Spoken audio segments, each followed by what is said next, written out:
Are you struggling with minorities? Are you constantly having to deal with the others in your neighborhood? Did you move out to the suburbs and hope that everybody would look like you and also have the same thoughts and prayers as you? Are you finding that there are some people that just need to be helped, that need to be saved from themselves? Come to the American Redoubt. There's a future for you, right here in the American Redoubt, right past the border of Canada and right past the border of Washington. Come to the American Redoubt. Enjoy the vistas. Enjoy the lack of diversity. Enjoy the oppression. It's yours to wield as you wish in the Redoubt.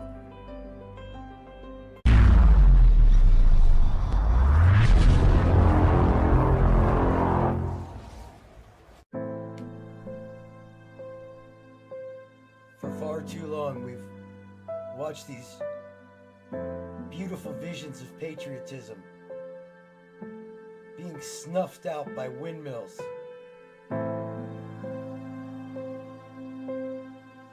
These treacherous windmills ruthlessly taking the life of these majestic patriots.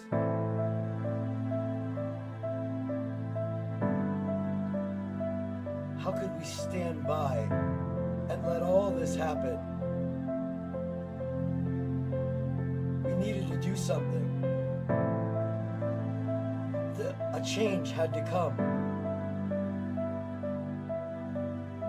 Luckily, a man showed up. A man showed up and saved the Eagles. And that man's name was Donald J. Trump.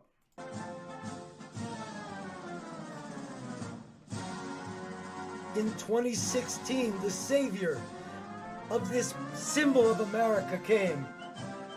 And all of a sudden, the eagle population was on the rise again. Never in the history of the world has anybody ever seen such population growth. This man truly was sent by a higher power to grow this population of American symbolism, to bring all of these like-minded, white-headed eagles together, to grow when they were once shrinking. These white-headed patriots found themselves flourishing with this guy.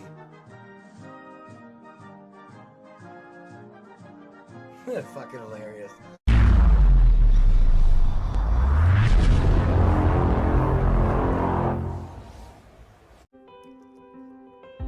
Do you find yourself attracted to somebody that looks a lot like you? That goes to the bathroom in the same place you do? That maybe plays on the same sports team? Are you strangely attracted to the other men in the locker room? If so, come on down to the evangelical church, where we will help you. We're here to help you take those attractions away. We just want to help save you from eternal damnation and hellfire with Toby. We understand how hard it must be thinking that you're attracted to somebody on your team. Come down to the evangelical church. We're just one conversion therapy away from freedom.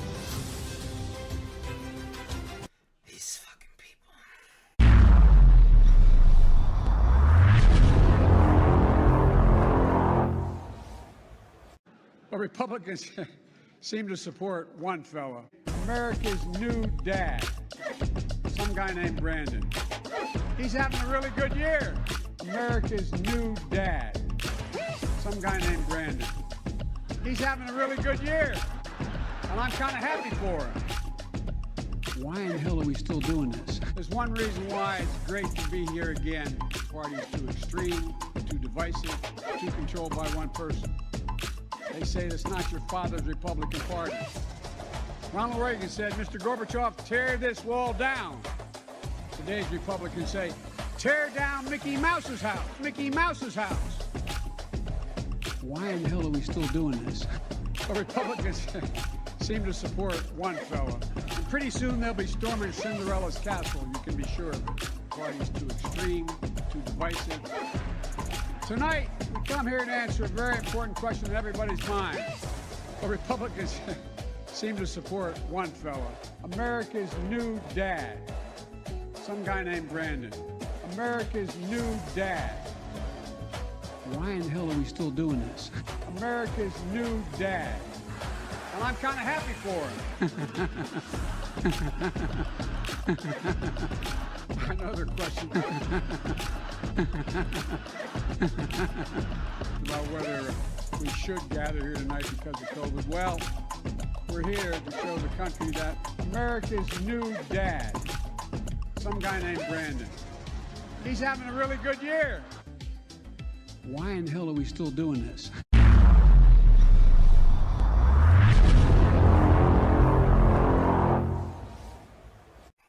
For far too long, we've allowed the vicious heteros to indoctrinate our children and endanger the safety of our loved ones. We've allowed this to go on at a pace that is accelerating. It's time that we ban Beauty and the Beast, because that is a man and a woman trying to set the stage that all relationships must be like this. It's time. It's time we stand up against this princess and this prince fantasy. It's time to end. We must ban all these Disney movies like Lion King, where it was a male and a female. We must ban Nemo because it was a mother and a father. This endless hetero indoctrination must come to an end. Oh, this country is in trouble. Somehow.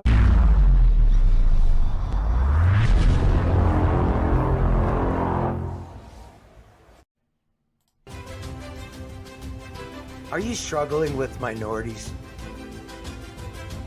Are you constantly having to deal with the others in your neighborhood?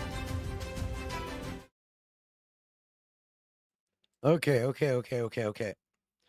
My all my shit like resized and redid stuff. I hit a button and everything went haywire, so I had to like reset all of the scenes. Like for example, I got that reset. This one's all still fucked up. Yeah, I don't know what happened. I don't have any idea what's going on. But here we are. We're here, and yeah. What up, Rumble Bacon? Here's what my thoughts are for today.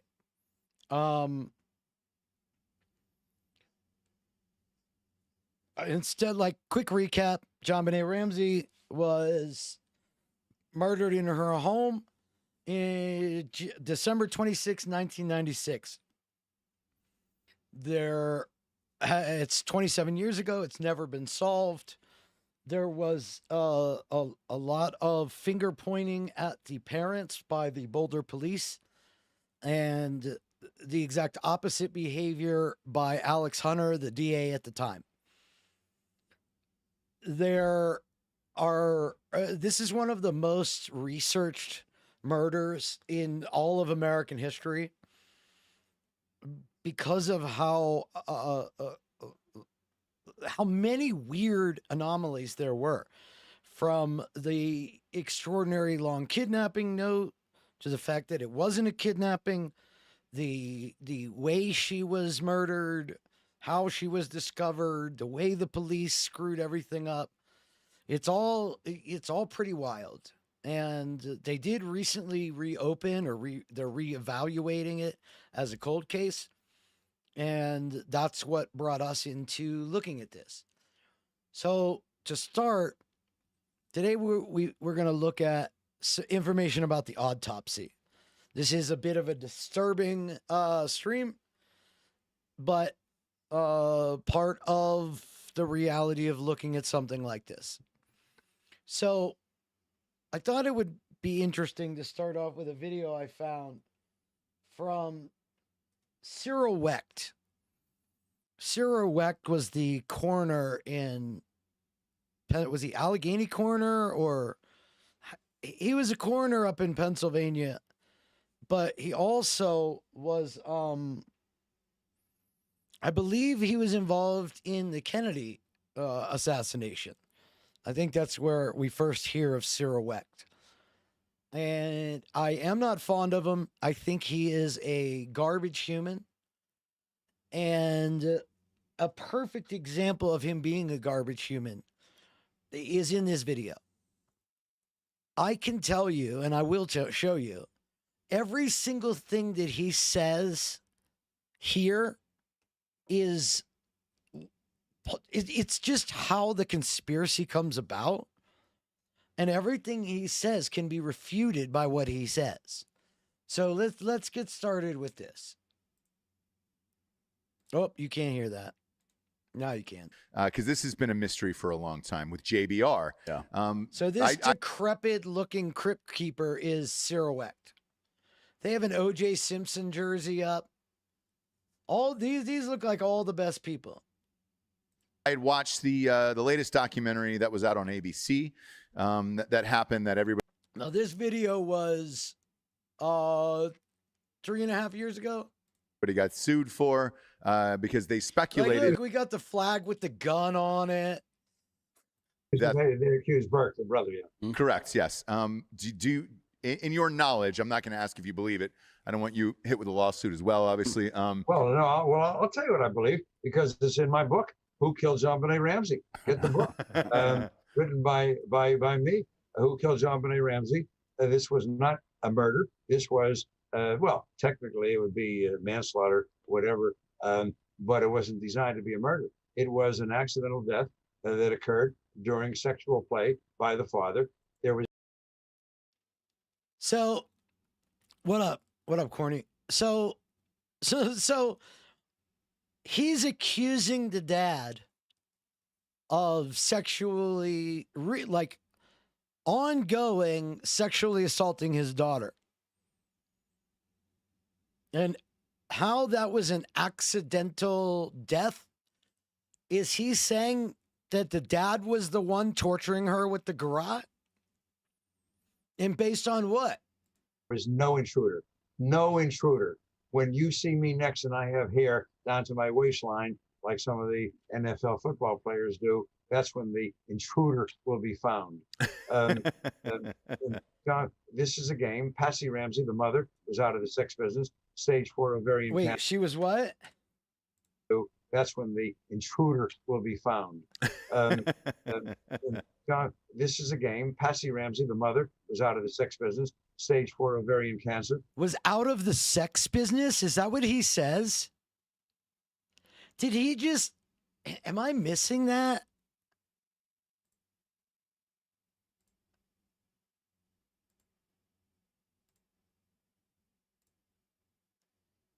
Out of the sex business. She followed Sage Ramsey, the mother, was out of the sex business. So, he's saying Patsy Ramsey, wife of a very rich man, was in the sex business. Would you like to explain any of that? So she was out of the sex business because of her cancer, And so Stage 4 ovarian cancer. She followed surgery, radiation, chemotherapy. The little girl was the surrogate, and the father, penile penetration, not penile penetration, I mean non-penile penetration, finger penetration. there's no other person that claims fingerprint. I've never heard a single other person claim finger penetration. And if it was, why was it John? Why did it, like, why are we assuming it's John?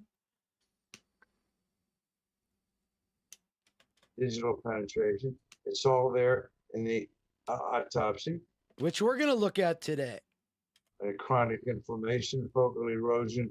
Chronic inflammation from a serial bedwetter. No way. No way. Get out of here, Cyril.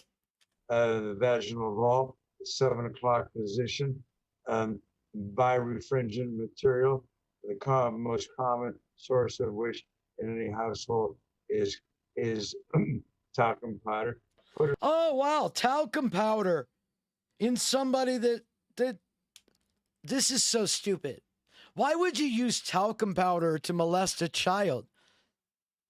That's the opposite of lube. I want to make it harder to molest the child. What are we talking about here? Put it all together. And then you have this cockamamie note. We represent a small foreign. Okay, now listen to what he does here. I just want to point out, if you think it is ridiculous that an intruder or a stranger wrote that letter, whether it be for the reason of they wrote it while they were there or something, the same assertion is Patsy somehow concocted this letter after the murder of JonBenet, and before she decided to call the cops. She picked the time to call the cops, you know. They could have called the cops at 8 o'clock. They could have called the cops at any time. But the assertion that some crazy outside person couldn't have written the letter, and obviously because of the 118,000, that means John wrote it.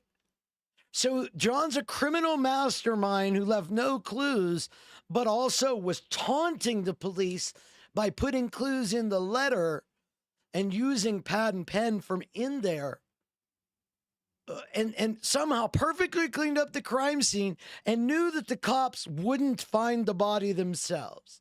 That's the assertion here, Cyril. Yeah, it was the weirdest note of all time. $118,000. You know what he sounds like? And this isn't a stream about this, and I'm sorry for even doing this, but this is what this sounds like to me, okay?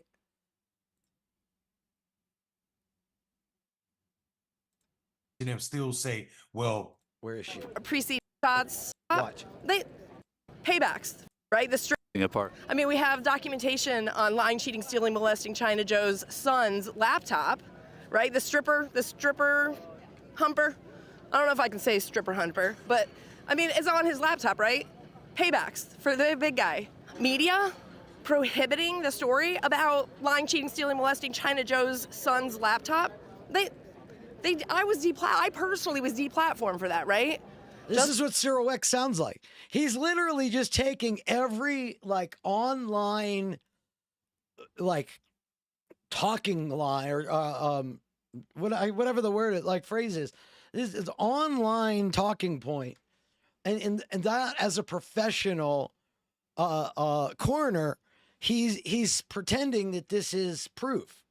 Is exactly the bonus that John Ramsey received the year before. So he's a criminal mastermind, but he also decided, let me throw in the clue.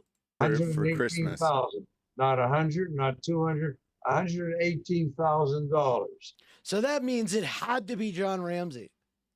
This is why I say he's a piece of shit. Always has been. And by the way, he forgot to bring pen and paper.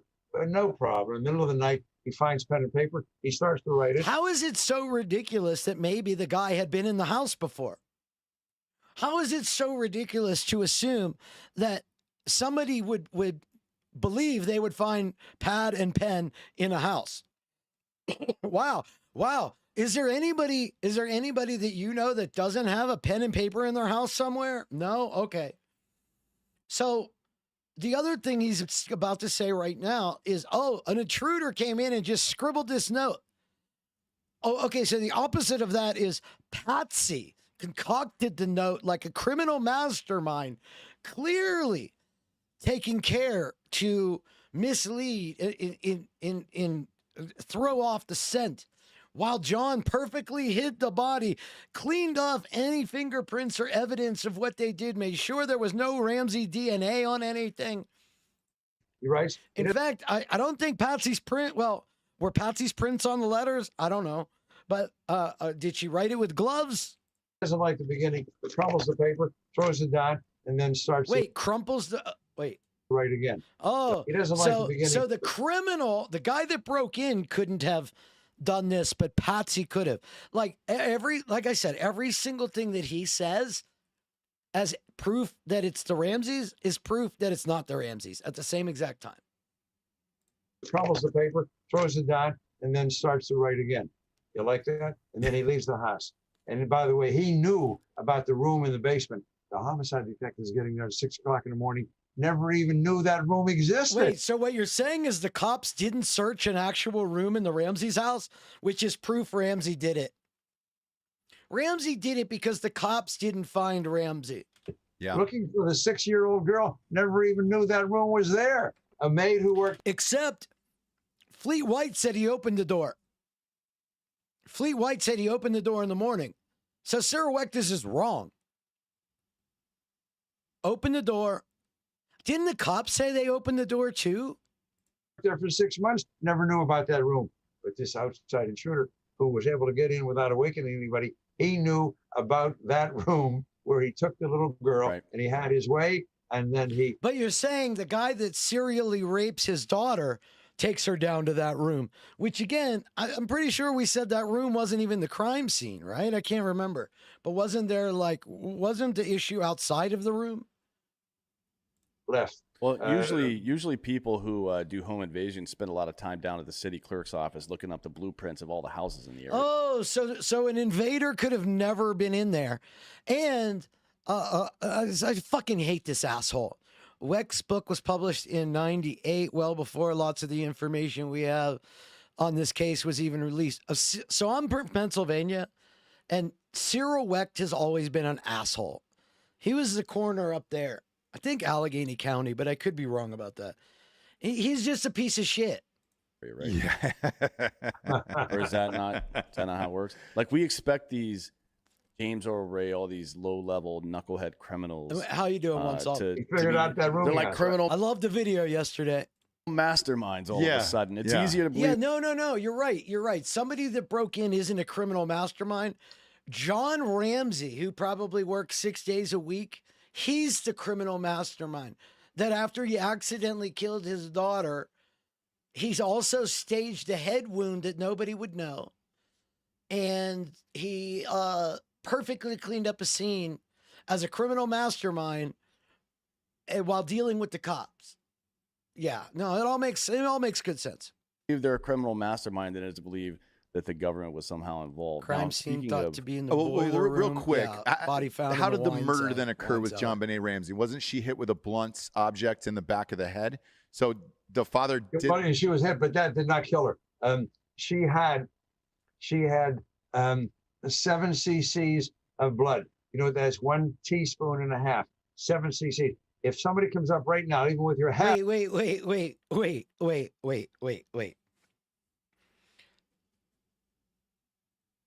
Is he insinuating that the head wound didn't cause loss of blood because it wasn't external? No, that's what a good coroner would say. I fucking hate this guy. Sir. Mm-hmm. And or my bald head, and hits us with an object, you're gonna have a lot more bleeding. You got subdural hemorrhage. You don't die right away. You don't die immediately. My son's a neurosurgeon. He operated on these people hours after the bleeding has occurred. That bleeding was already caused when she was dead or dying. There was no actual active bleeding. That was just oozing from a little bit of gravitational flow from some small vessels. She was already dead. Okay, he's saying she was already dead. Fine. So what did he do? He beat her after he killed her? Strangled? She had her collar up. The rope was around the neck. Make sure that there are no marks on the neck. The collar. What? What? Okay. I wasn't sure if I was going to show this next video on stream because it's fucking disturbing. Okay. The video I'm going to play after this proves he's fucking either wrong or lying. One of the two. Both equally egregious. The claim he just made is disproven by the autopsy. The rope came with strangled. She had her collar up. The rope was around the neck. Make sure that there are no marks on the neck. The collar, the rope came down. The sleeve was pulled down. Make sure that it never touched the skin, so there would be no indication of this. And then when you tie something around someone's neck, an hour to 2 hours, that is so stupid. Then you can inadvertently get a vagal reflex. The vagus nerve, the 10th of 12 cranial nerves coming out from the brain, one on the right, one on the left, sends fibers into the chest, controls the heart, controls the lungs. When you apply pressure to the neck, that vagal reflex can lead to bradycardia. So there is a brachial plexus. I'll look it up real quick. Slowing down of the heart, and then you get cardiorespiratory arrest. That is what led to the death of JonBenet Ramsey. As I say, a horribly horrible death, but by no means an intended murder. And I don't say this in any way to get John Ramsey off the hook, but to point out exactly what happened. So that's JonBenet Ramsey. Yes, and with that, because the mother is now deceased. Yes. He's still alive, and then the brothers, filed a million lawsuits against this. So, if you're the brother, does he know what happened? And if so, why isn't he coming forward and saying anything? I don't think he knows what happened. So there is a place in there's a place in the neck, the brachial plex, where some jujitsu chokes, but you can cause a lot of damage right in here. If you're ever being held or choked, this is one of those areas. You also have the mandibular, there's a lot of them. In fact, when he awakened, but the point is, you can choke somebody out, not having to go this way, but from the side. Like if you just press real hard, you can already feel it.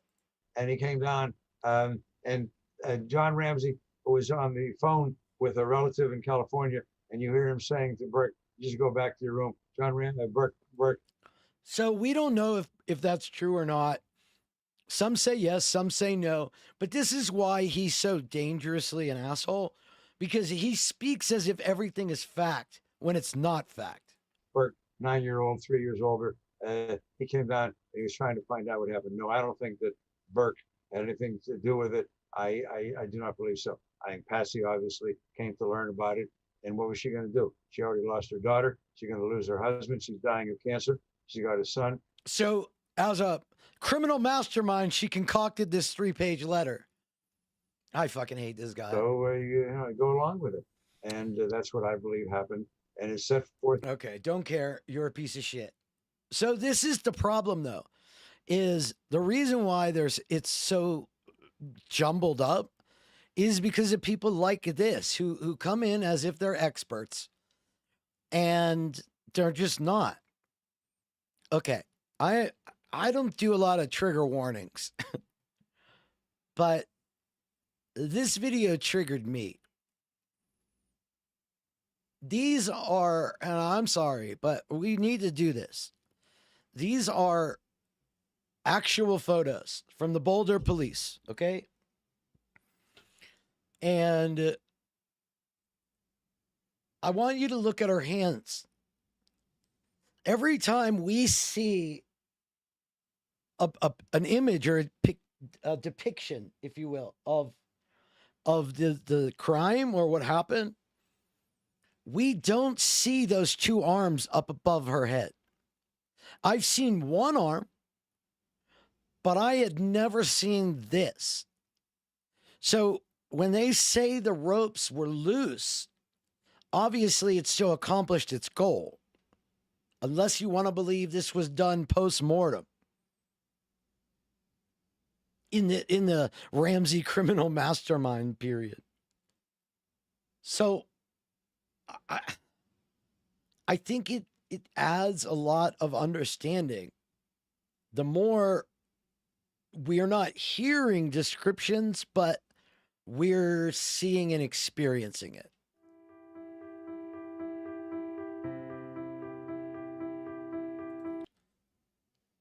Look at these fingers. They don't look the same color. I don't know if that's shadowing, but I don't think so. But they don't look the same color. They look like the fucking oxygen's been cut off to them.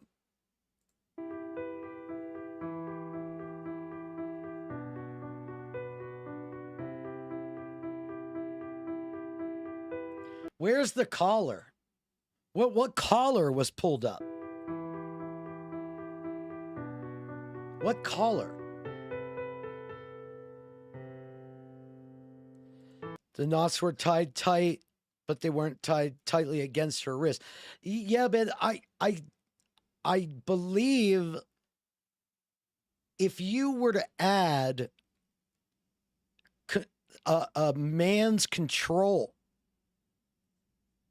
like, let's say they're loose on the arm, so you can slip them over, but then when you grab it, they're tight.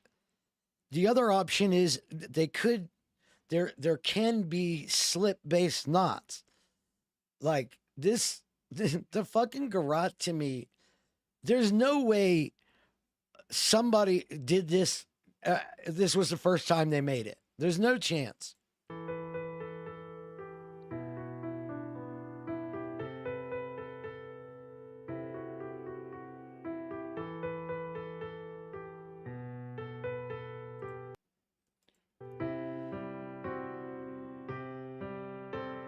Now, I got to tell you, I've been told these are stun gun marks. That looks like a burn. That doesn't look like a stun gun mark to me.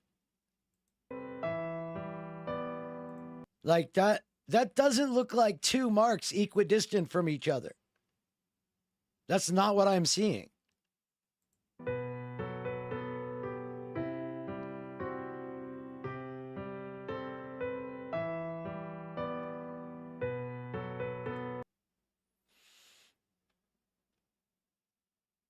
So I guess her collar was pulled up, so there'd be no marks. Cyril?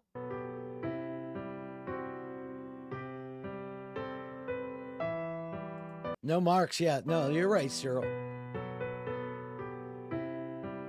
Oh my God, it folded the skin. Oh. Now those look like stun gun marks.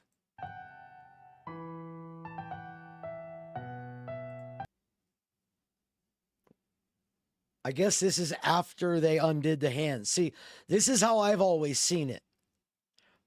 But I've never seen the actual footage. And it does look like her nails are all fucked.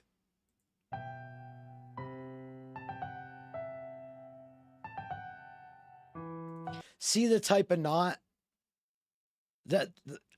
It looks similar to the garrote knot, but not around a stick.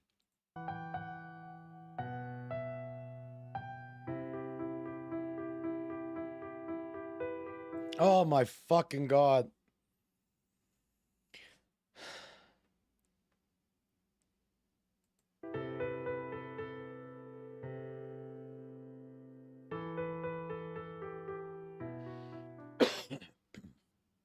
I want to move on to the JonBenet. Okay. So, fuck, that was brutal. I feel it was necessary, though. Sorry to do that, but I just think seeing it is more valuable than the depictions I had been given before. So we're going to go back to this True Crime Garage TV podcast.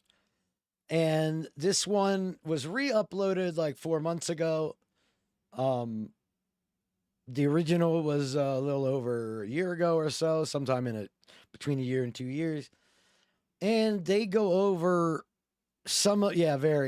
they go over some of the details. And now that we've seen all that, hopefully we can hear it in a different way. The one on her cheek is thought to have been caused because the stun gun was not placed squarely. Okay. Doing the arc. Also said the tape melted. Okay. Quality sleep, Ashley has you covered with top mattress brands at winning prices and with special financing options available. You can snooze now and pay later. Plus, your mattress purchase helps give the gift of better sleep. Your time for details. What kind of forced plan? She was strangled. My life has been hell. Found JonBenet's body in the wine cellar located in the basement.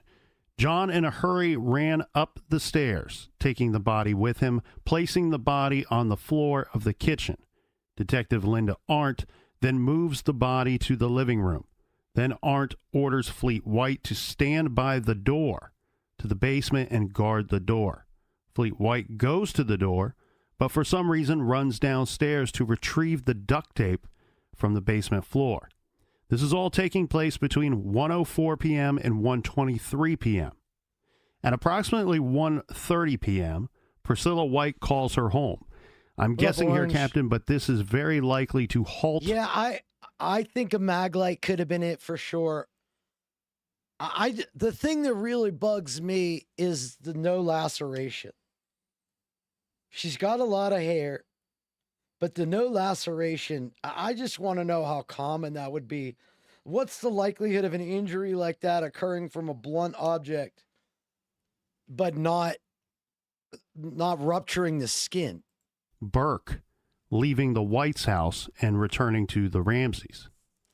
Around the same time, officers Ron Walker and Larry Mason returned to the scene, saw JonBenet's body, and then searched the home, afterward securing the house. Shortly after the body was found, John Andrew Ramsey, Melinda Ramsey, and Stuart Long arrive at the Ramsey house in Boulder, Colorado. Between 1:30 and 2 p.m., a detective overhears John on the phone. John called a pilot, his pilot, telling him to ready the plane. This to me is very... This is one thing. Hey, what's up, Mulder? This is one thing that really fucking bothers me. If he was calling the pilot to cancel, that's one thing. But if he was legitimately saying he was going to leave town that day, I can't make sense of you're literally just going to bounce. Very strange behavior from somebody who has just recovered the body of their 6-year-old daughter. Misplaced it. Around 2 p.m., John Ramsey signs a consent form to search the Ramsey home. Now, just touching on that plane call to the pilot for a little bit here. The detectives had to stop John Ramsey from leaving, the Ramsey family from leaving, telling the Ramseys, hey, you shouldn't go anywhere. Yeah, you're basing that on you believe it's revenge, correct? We have a murder investigation. I do get it. I do get it. The crime scene's your home, and they're not going to tell them this up front and center here, but obviously the letter, they knew the family, and the letter was bullshit. But the thing to remember about the letter being bullshit, there's a legitimate reason why whoever wrote that letter. They didn't just write the letter and the letter is bullshit so you can write off the letter. No, you got to look at it as this is bullshit. And why did they do that? And that's like kind of the case with everything. Now, I'll tell you, I was listening to was it Memphis 3? Who's the 3 women that went missing where like their cars were still there, their purses, their cigarettes? And it's a very similar circumstance where the cops the cops fucked everything up. And then the chief was like basically what Alex Hunter was to the police. And it just became this. Also, there were like 18 people in the house by the time the cops got there. They had cleaned up some broken glass. Like it was so similar when I was listening to it that it's like maybe I am assigning more intent and malice to just incompetent, bumbling police. I believe pedos like the ones referenced in the poem are driven by the guilt of their perverse fixation and will kill the object. Well, the question is, was she murdered on purpose? They didn't know the family well enough to know that John was not from the South. Well, I think that is a distinction that I can't like completely sign off on, because if you know that they came from Atlanta, if he lived in Atlanta for 10, 15 years, even 5 years, you can assume that Southern charm is something that you're supposed to get. But I mean, this is hard to explain, but I'm from Southwest Pennsylvania, and West Virginia considers themselves part of the South. Like, as weird as it is seeing that West Virginia separated from Virginia because Virginia, I think, seceded, and West Virginia didn't want to be part of the Confederacy, but relocated from Atlanta. Yeah, but how long was he in? How long was he in Atlanta? And like I'm trying to tell you, West Virginia believes they're the South. Suspects. Right, and I think the way the Ramseys were actually thinking. I mean, imagine it could be somebody originally from the North, irritated, like, come on, fucker, you went to the South, you should have that charm. Like, I lived in Raleigh for 6 years, and I went to NC State for a year and a half, a decade before that. I know the Raleigh area. I know West Virginia. I don't really know Atlanta, even though I've been there a number of times. But I think knowing the family and that line can be a throwaway. Like, I can't take a line in something as proof from that letter. But it is an interesting indicator that it could be. Like, I'm not saying you're wrong. I'm just saying I can't narrow it down to that yet. Atlanta, Georgia was what they considered home. So we have this bad thing that happened. We want to get back home. I mean, it could have been a cop, as the cops traced him and followed him back to Atlanta. Don't want to be here. We don't want to be in this house.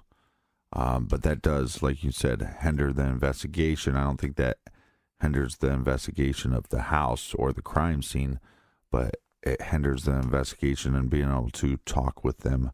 I'm not as suspicious of a family that wants to lawyer up before, like, blindly talking to the cops.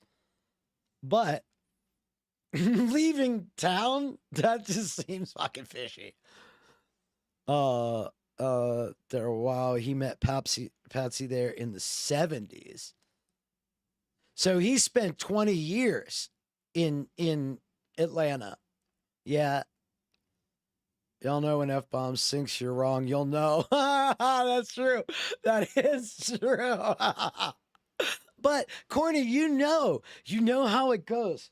That, like, a lot of false binaries get created, and when you especially in politics, when you address one of the faults of a binary, people assume you agree with the other part of the binary. And that's just bullshit. You turned down a job at Ericsson in Lynchburg about 25 years ago. Lynchburg, Virginia. Stay out of the country, you fucking foreigner.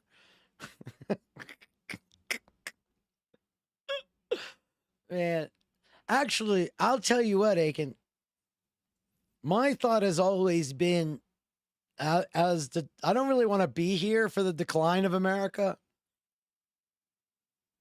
And I've always, for the last like 4 years, I've been talking about going to Uruguay. But New Zealand speaks English, right? What's your weed policy? Uruguay, I think, was the first country to legalize weed. Adequately.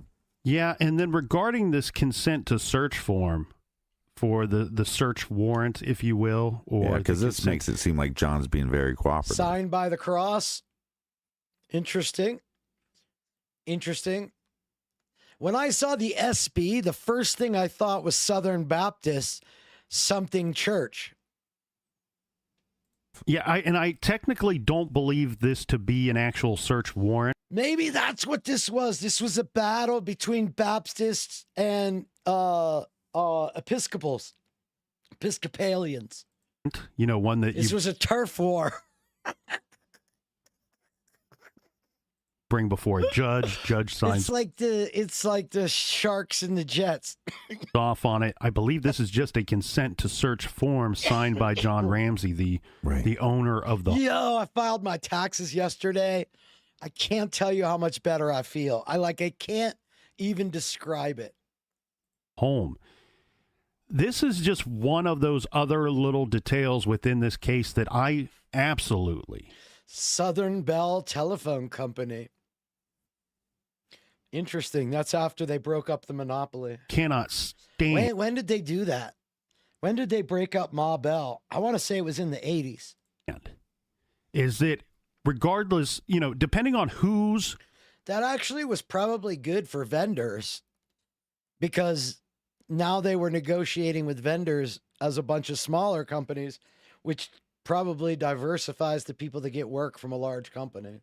Magnifying glass you look at these details from? I know when fucking Westinghouse or those big fucking, we did some oil business. You loved when those big companies came by.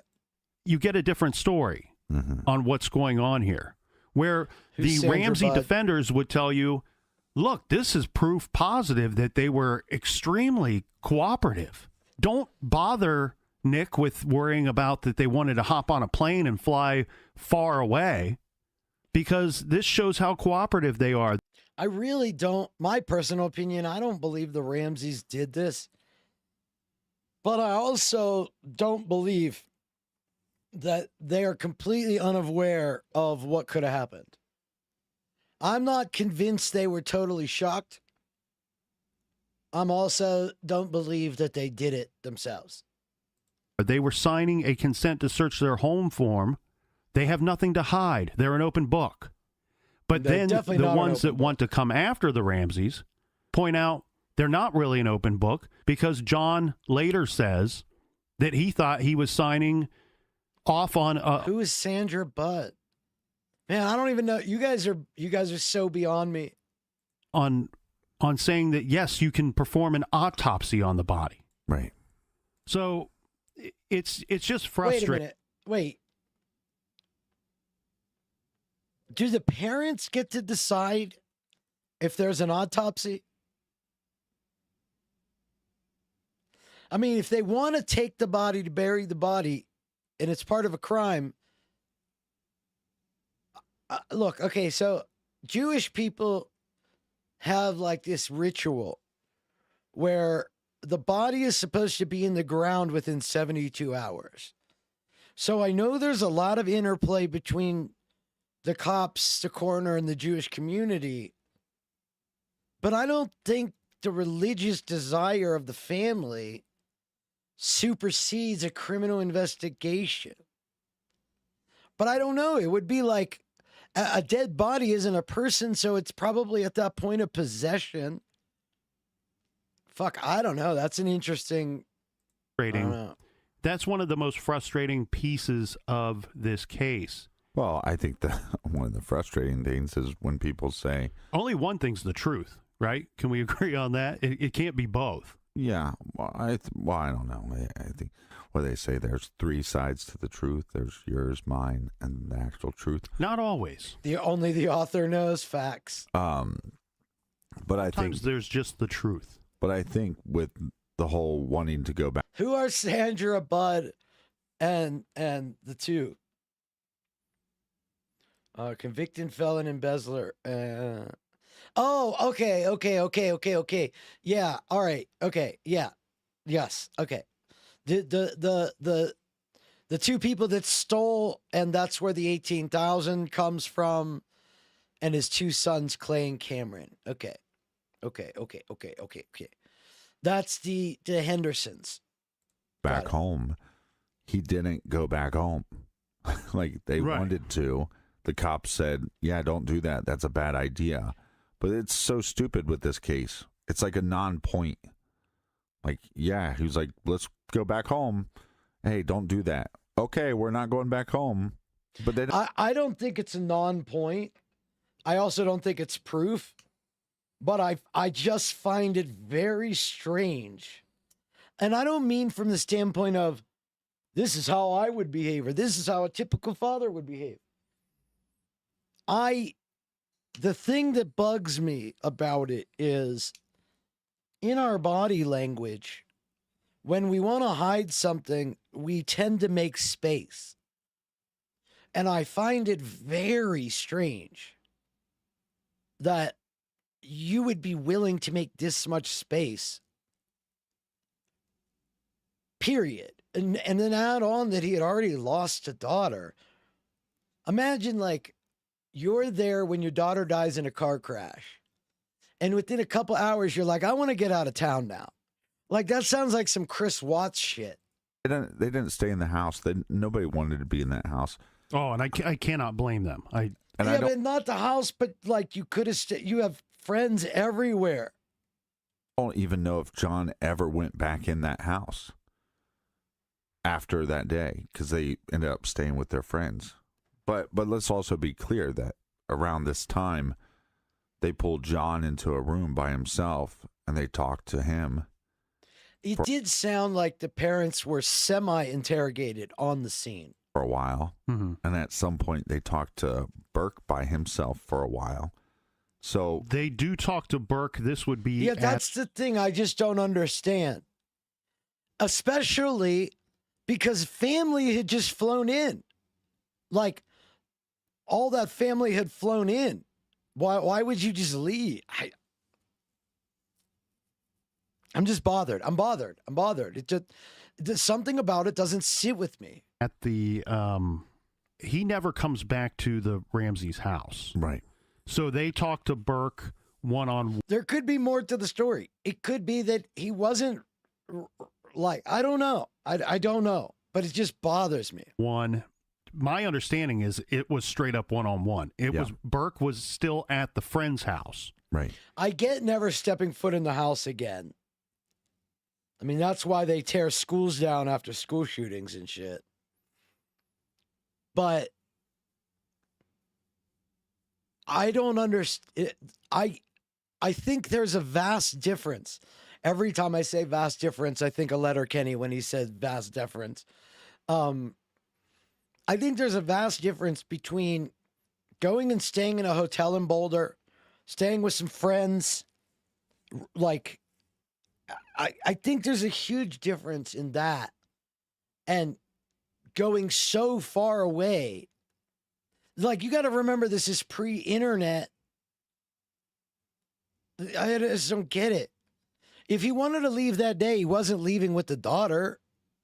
John, Andrew, and Melinda only flew in after they discovered there was a kidnapping. So he knew, but if he spoke to the pilot after he knew his family was already on their way into town, like, I don't get it. I just don't get it. There could be a very logical explanation. I just don't get it. But so they were supposed to go to Charleroi, but he was going to go to Atlanta instead? And then what? Were they going to have the body shipped down? And he's over there, playing with the other kids, and they're distracted. It could just be freaking out, dude. It could have been, look, I got plenty of mental illness. It could just be like your fucking brain is malfunctioning, and maybe who did it, and you're like, I got to get the fuck out of here. I'm fucked. Like, who knows? I don't know. There could be any number of reasons. The wife's family? Well, they buried her in Atlanta. So the idea that it's like that Southern charm, they were there long enough that they want to bury her there. Wasn't his other daughter buried in Atlanta too? So being from West Virginia compared to your daughter being buried. Distracting him. That's a troubling. I think Alex Murdaugh did it. That's my theory, and I'm sticking to it. Alex Murdaugh did it. Aspect to this case too, because you can look at just that whole situation in two different ways. One, are you protecting your child, Burke, by removing him from the situation that could scar him for life, something extremely traumatizing? Or are you purposely putting him away? Yeah, like I can understand the idea of the danger zone and getting out of there. Like that I can understand. Like, but again, you can make arrangements on a telephone. Sure, you can talk to cops on the telephone. I just find it an unsettling instinct to flee.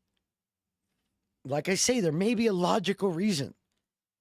But until I know that concrete, I just, all of it bothers me that you wouldn't make the arrangements via telephone and be in the area. You would leave the area. You could have been afraid. Like, that is an explanation. But he never said he was afraid. So that he doesn't disclose some information. Right, but you eventually let him talk to the cops one-on-one. John's not even in the room with him. Right. So if you're so worried about what he's going to say, or if you knew that he just smashed his 6-year-old sister's head with a flashlight, you're going to let him sit in a room with a There's no chance that, well, not no chance, but the idea that a head wound led to a cover-up makes no sense. The head wound, you'd have taken him to the hospital, even if it was a fucking intentional. But also, you wouldn't have known the severity of the head wound because it wasn't bleeding. detective by himself.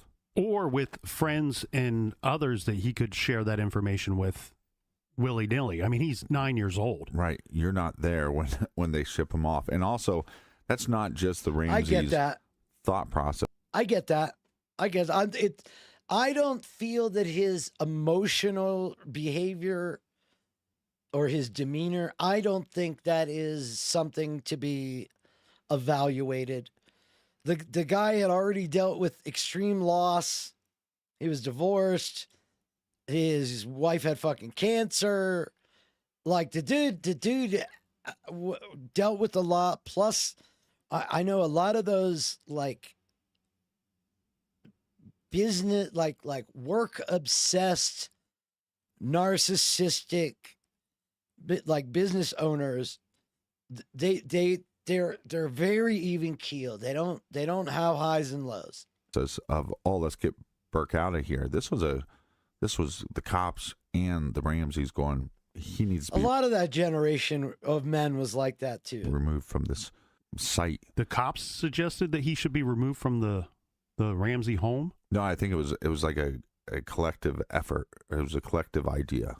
I don't think it was just as simple as the Ramseys saying, hey, he needs to get out of here. One thing I will point out here that I think is very troubling on behalf of the Boulder police and on the Ramseys is if you're working under the scenario that a child has been kidnapped from your home and a ransom has been called for in a letter, Right. wouldn't you want to protect your remaining child? Wouldn't you feel that there should be some kind of security for this other child? Are they rather just than talking about Burke leaving the scene? sending him off to some friend's house? I don't know, Right. it's another. I think sending him off to a friend's house is as safe as is as smart, like is as wise an idea of protecting him as keeping him with you. Situation where we can point out that I think protecting him long term from having to be around the death of his sister is probably a good idea. It's probably less traumatic to let him be out of the house. Boulder police clearly did not know how to respond to a kidnapping situation where or a murder ransom is being called for. Yeah, but at the end of the day, I think people that are pointing at the Ramseys constantly, you don't know what it would be like to lose a 6-year-old daughter or how you'd react. I mean, if you're going to judge the Ramseys' behavior and how they should have behaved, then apply the same standard to the cops. The cops don't have the trauma of their daughter. Let's say the Ramseys did it. Think of the trauma they're under at the moment. Like, if you look at them and you think they were able to control themselves and they should have done better, then like the cops always should have bigger scrutiny for the same thing. Many people to get that success. Yeah. Can't see how upset anyone that much. Yeah, no, true. Like, I personally have seen business owners do harm that they have no clue they're doing. Things that make logical sense, but like not human, not humanity. Like, there's situations where you don't follow the same thing. And so, like, no, I totally... Fuck, my own situation, my dad didn't give a shit about us any more than he did the fucking employees. Now, he did in his head, but not in his actions or his behavior. Like, just because we see one thing doesn't mean they don't have those things inside. It's just not the way their demeanor and behavior and, like... A lot of people back then thought tough love was significantly better than support. Act or what you'd be thinking about. I think it'd be hard to think about anything. And you go, oh, well, they shipped him away, so they're not protecting their son. Well, they might not even be able to think properly. And it's not even so, like, to me, it's exploitation of employees for profit. And the downside is a lot of those people see they have to justify their wealth as if it was merit, and that they just earned that much more, which creates this ability to exploit the working class to a degree that is gratuitous. I can tell you the stories when I owned my business. I overpaid for positions. I paid their health care. I paid for an additional thing called a concierge doctor, where they had their own doctor they can call and text directly. I gave extra time off. Like, you reduce profitability to improve the general well-being of the employee. And then the employees will never leave because it's the best situation they can be in, unless they're leaving to do something that I already know they're leaving to do because I helped them get there. So I think some of their actions... Right. And that's what I mean. That's when the Boulder police should have stepped in and said, no, this home right now is secured because we have law enforcement presence here. He's safe here. That Ramsey did... Is that what you're saying? The Ramsey pissed off all these people. That's the thing. Like, here's one thing that I can tell you about somebody like John Ramsey. John Ramsey is likely capable of what he believes empathy to be.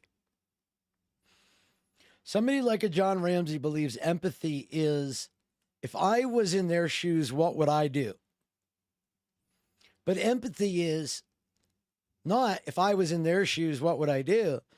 It's, if I was them, what would I do? Because what people like John Ramsey mean when they say, if I was in their shoes, what they mean is, if I was me and I had their circumstance, this is what I would do. So I would recommend they do what I would do if I was in their situation. But you're not in Ramsey's situation, you're in your situation. And people like John can't say, what is their situation like? What are they trying to accomplish? Just like we're sitting here saying, if John was experiencing this is how I could see behavior happening. Not, if I was John, this is what I would do. It's a huge difference in how somebody can behave. His son, John Andrew, does the same thing. Yes.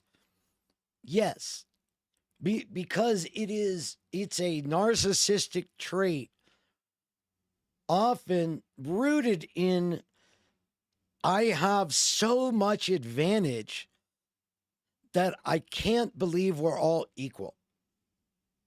It's also a religious mentality, because religious people, in essence, Christians, if I want to boil it down, the essential idea of believing that you're a Christian and that you're going to heaven, that is the mindset of superiority.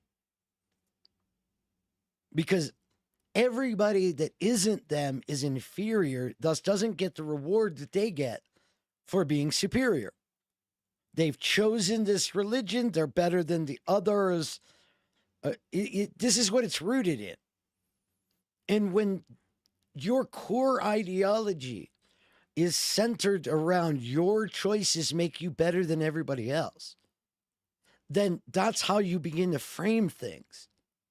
And you almost begin to resent people when they're able to do things you can't do because of your limitations.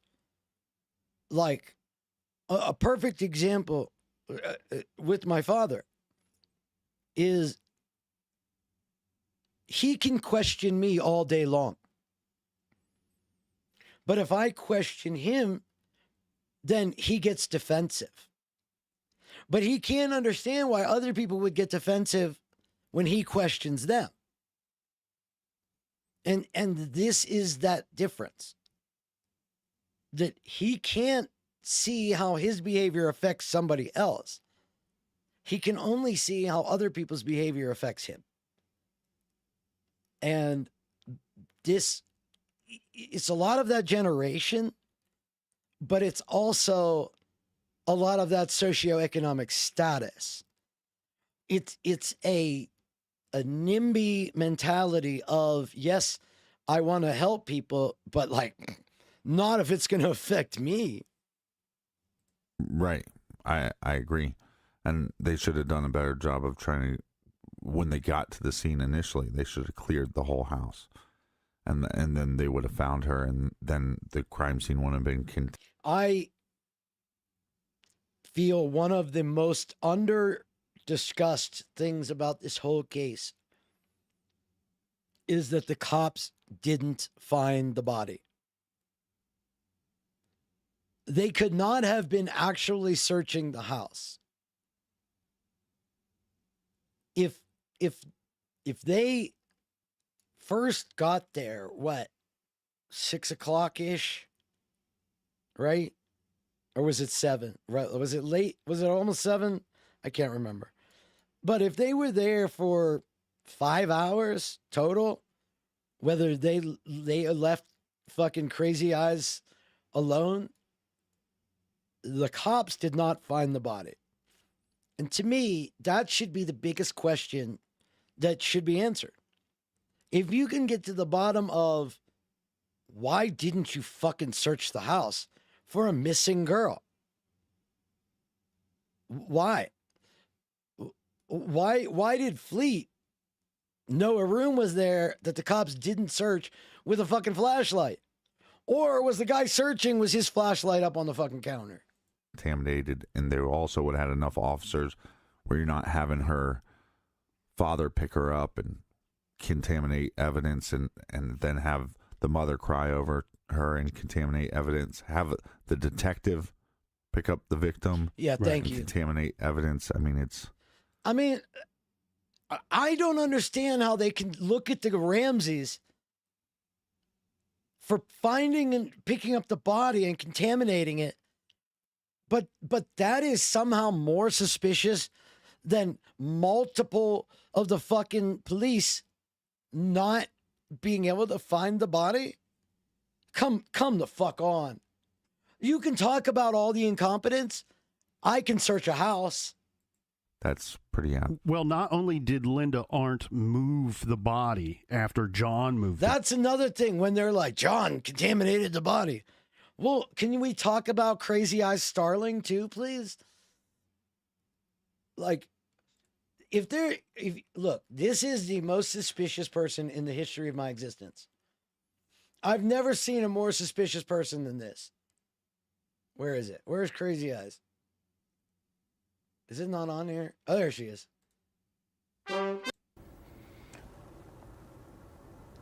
And my mind exploded.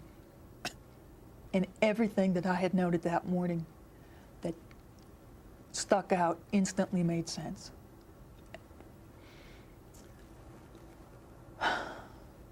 And JonBenet was clearly dead. Then she's been dead for a while. I ordered him to put JonBenet down. I knelt next to her and I leaned down to her face.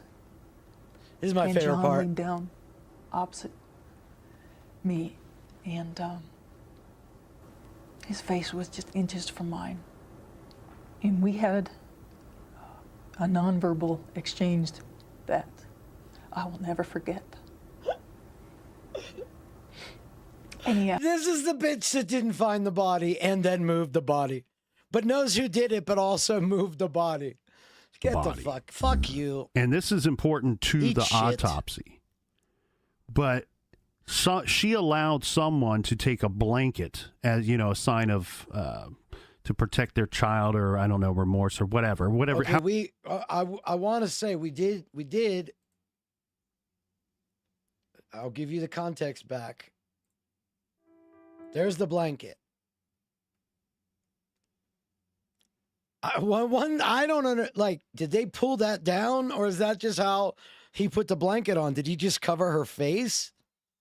If he didn't cover her body and just covered her face, that's interesting. But I'll never know. I'll never know.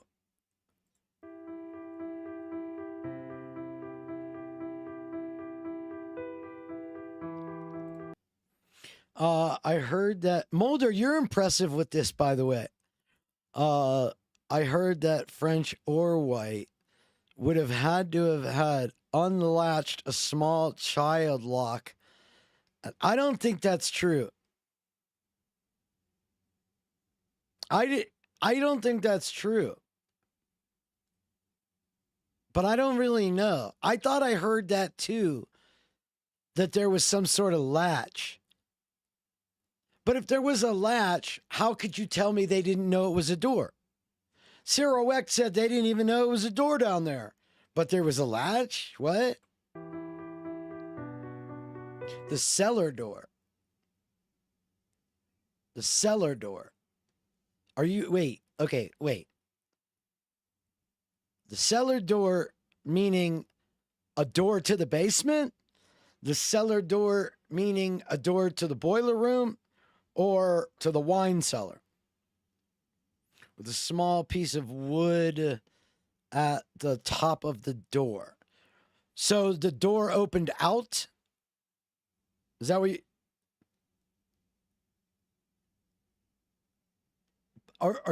Did the wine cellar door push in or open out?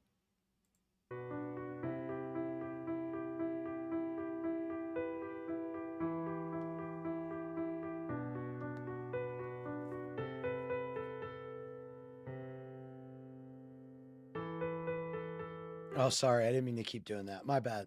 However Sorry. many different ways you want to look at it. Right. She allowed someone to take a blanket and place it over the body once it was moved to the living room. Yeah. And then to further that, JonBenet's feet were still sticking out from the blanket. Opened out. That's weird.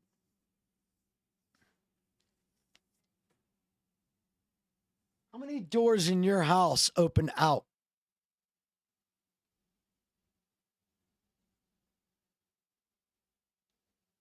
I can think of 1, 2. They're both in the basement. I think every door that I have that opens outward is in the basement. Interesting. From the bottom of the blanket. And I believe Linda... Wait, I guess any closet in the house opens out, huh? God, I'm fucking stupid. Any closet in the house opens out. Unless it's a walk-in. And even that might open out. Aren't told someone to cover up the feet as well. So they Wait, when you come down the bottom of the steps, okay, I believe the boiler room is like a step or two to the left of the steps. So yeah, basically straight out. It is by far the least open floor plan of any fucking of any house I've ever seen. took a Colorado Avalanche, you know, the hockey team. They either took a hockey sweater or a sweatshirt and placed it over the feet of the body. So what that means... Wait, a blanket and a sweatshirt? This is a 6-year-old. A blanket can't cover a fucking kid? To the layperson, basically any hairs, fibers, anything like that that could have been on that blanket, could have been on that sweatshirt or sweater, now could be on her body and or clothing. Yeah. So it's just truly a mess. Now, shortly after John signs this... One solved. I also listened to your Gary Oliva video last night from 7 months ago. You do such a good job of making shorter videos that accomplish a point. Yeah, I am impressed by the videos, by the way. This consent to search form, the Ramseys leave their home. They go to stay with the Fernies. Remember, we discussed the Fernies. They showed up early that morning to the Ramsey home. Yeah. This, the Ramseys going to the Fernies includes John's older children, John Andrew Ramsey and Melinda Ramsey, and her boyfriend as well. Now, sometime that afternoon, John Ramsey calls and requests a visit from Michael Bynum, who is reported to be John Ramsey's close friend and a corporate attorney. It is during this visit, so... That's when he temporarily hires that guy, I think. Michael Bynum, he agrees to this visit. And it's during this visit, that same afternoon, that John hires Michael Bynum to represent him. Okay, I think I unfairly remember this podcast. I may have listened to this one twice, and the way my memory works sometimes is if something works in a row, I start to remember the dominoes. So I think this gets into the weird nursing of Patsy. And Mr. Bynum advises the Ramseys at that time that they need to get additional attorneys. Right, but I think you're missing one step. He actually got a call. Their lawyer got a call. He wasn't hired at the time, but that's why he suggested that John gets a lawyer, because he got a call from a contact that he had inside the police department that said they're just trying to... Yo, wait a second. What? Wait a second. Wait a second. Wait a second.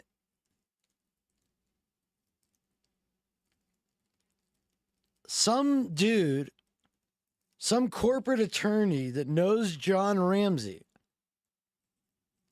got a call from somebody inside of the police on that day saying, hey, they're trying to put this on the Ramseys. They need an attorney. What? Has anybody found out who that fucking call was from? Is that real?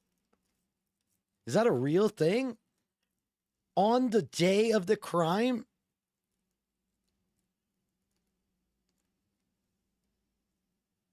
That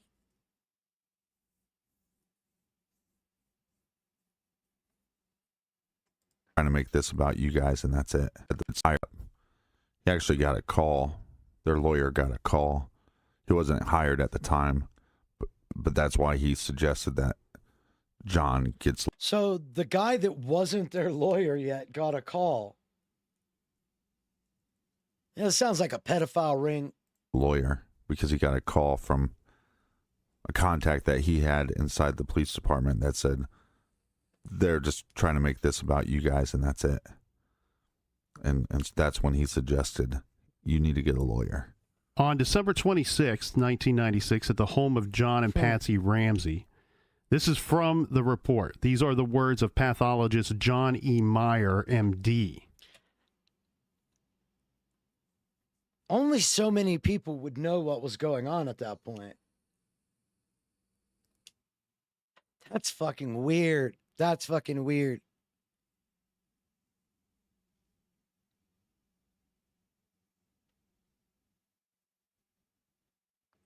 And they couldn't have suspected the parents until the body was found, right? So how could they suspect the parents kidnapped the kid if they treated it like a kidnapping? How did they suspect the parents before they found the body?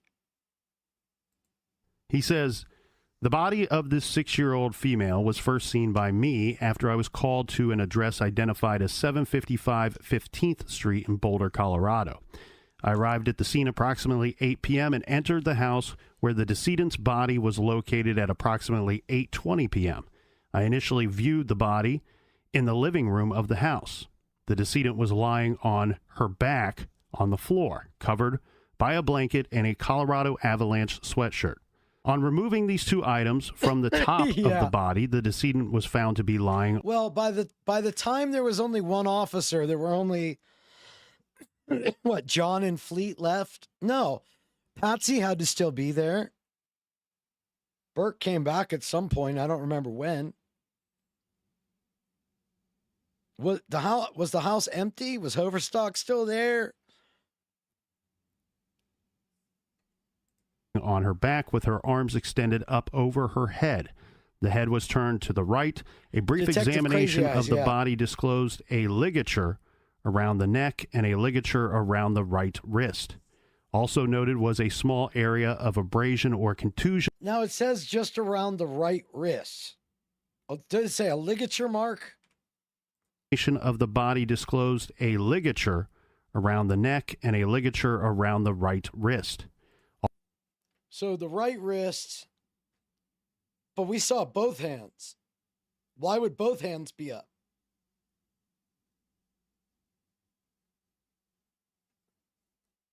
Was there not a ligature around both?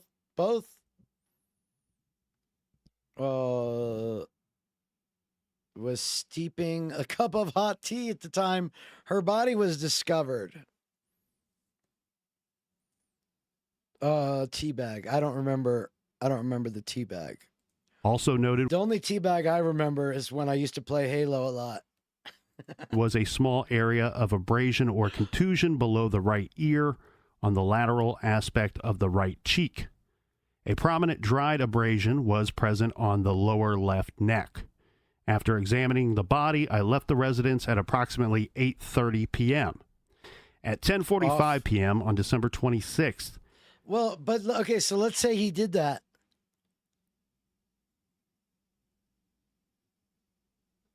When Karen, this position on the ground was Karen's doing. So Karen Arndt is responsible for this position. Near the bowl of pineapple tea bag. Yeah.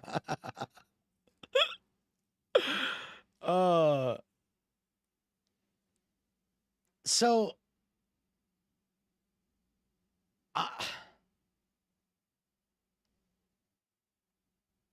I feel like they were tied.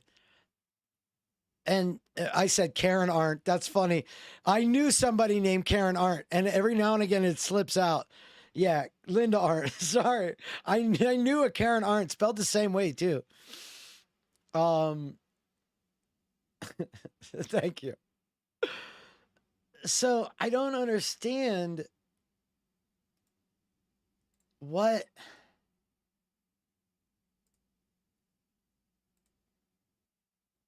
I don't need it. I don't understand.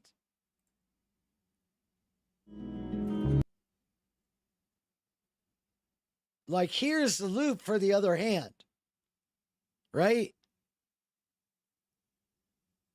You think it was in rigor. So died with her hands above, like laid there with her hands above her head. Which again would imply the hand both were tied. So if he took the one off, then yeah, they were both tied up like that. So describing it as only one tied is why it's so misleading to me. Victim advocate, Demas and Morlock are also said to have brought bagels and fruit.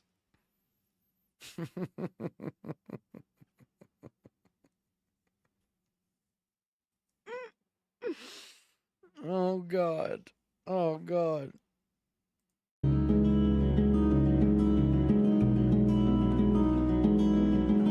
Now, I don't see a ligature mark. And consider this. Let's say this was some sort of sex thing, right? You do have the sleeve tied in there and probably the other sleeve. And maybe the idea was to have the sweater up over the neck because that way you would control bruising better. And maybe that's why there's not bruising on the wrists from ligature marks and struggle as compared to the neck. Sorry about your day, kid, but I brought a nice spread. Like, maybe it was Dr. Oz and some charcuterie. Never too far. Never too far. A little too soon, though. Too soon, not too far.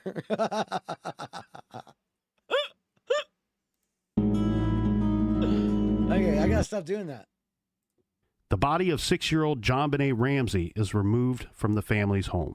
Before we move on to December 27th, Captain, I want to make sure that I point out here in regards to contamination of the body that it has been noted by several people. This is not one of these items that's in dispute or up for debate.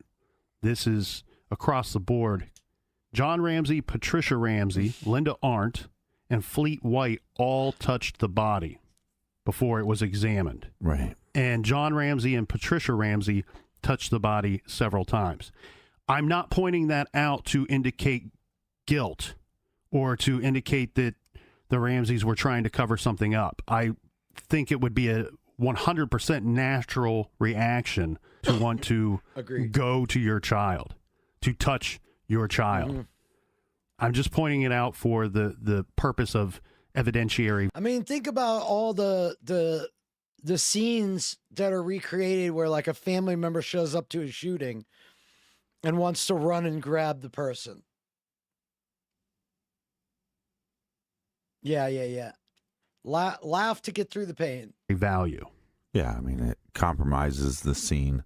We're not saying that it's to cover up anything. It compromises the scene.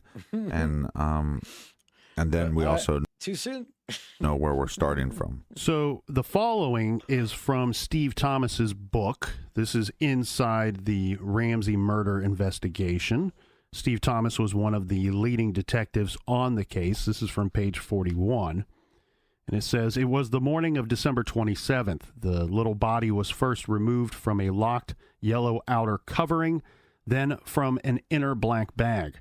The paper sacks were removed from the hands and feet, and Meyer, remember he is the pathologist, began describing his findings. The victim weighed 45 Why did Fleet have contact? I don't know. 5 pounds, was Good 3 question. feet I 11 don't inches remember. tall, and had green eyes, and some green garland was caught in her blonde hair. Well, was he down there when John found him? I can't remember. A single loop of white cord was around her right wrist, tied on top of the sleeve, but so loosely the doctor easily slid it free. There were 15 half inches between that loop and a loop on the other end, which once apparently had bound the left wrist. Okay. A white cord of the same type was wrapped so tightly around the throat and neck that a deep horizontal furrow had been dug into the skin. That's what I was going to say. A gold chain and cross were tangled in that ligature, which was tied behind the neck to a broken stick.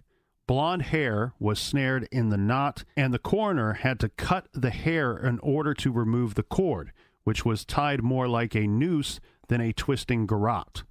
The broken paintbrush used as the garrote handle had Picked up the Korea tape. printed on it.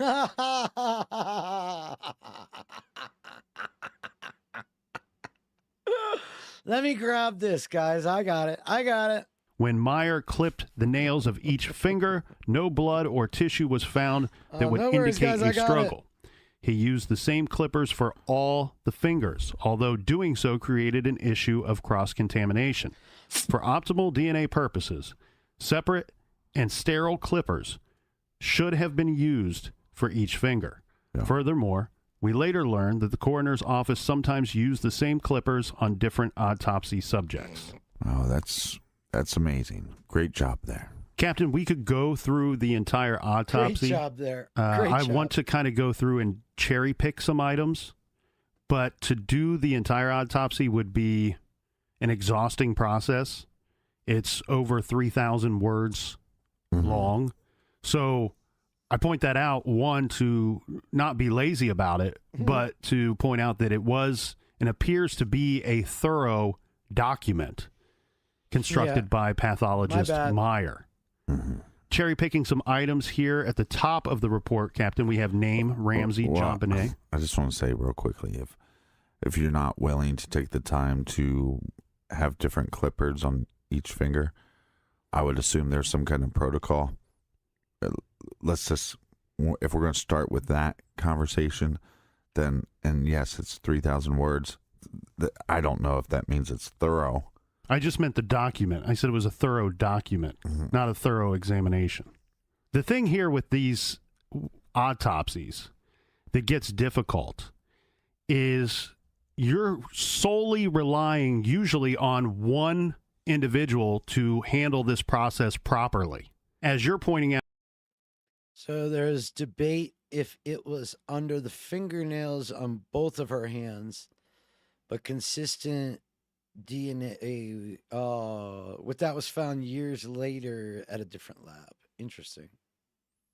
You mean DNA that confirmed the first DNA? Now here, follow protocol. And protocol varies depending on what county you're in, what city you're in, what state you're in. It's, I hate to say this, but it truly is a bit of a willy-nilly process. Yeah, Cyril Wicht is a fucking coroner, and he gets to decide how somebody died. One fucking douchebag asshole.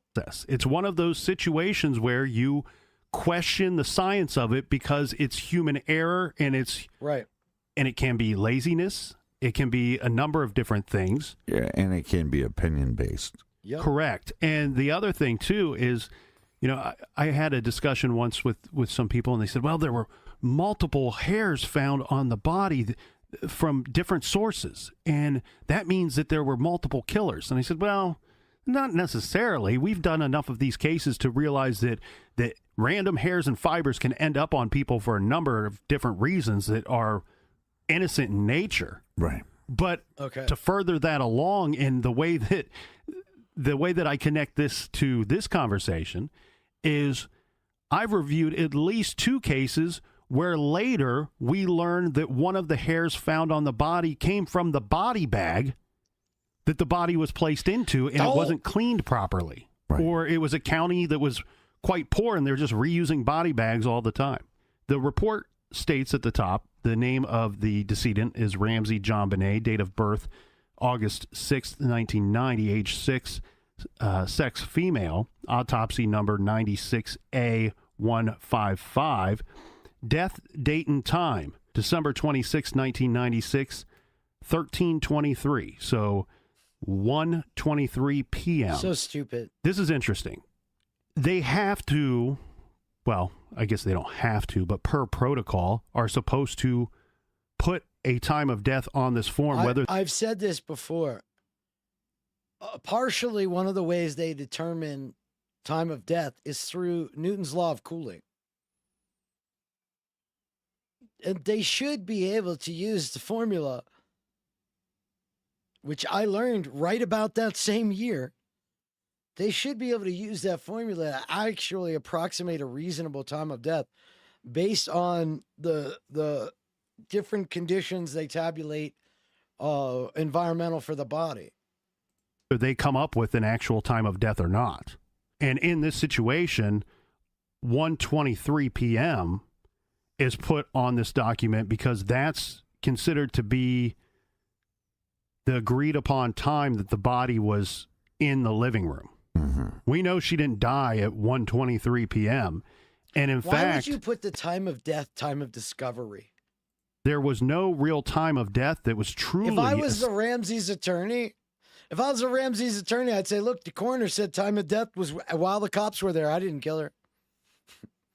DNA to many of the people that had been autopsied there prior to JonBenet, just to be sure. Nice. Established in this case.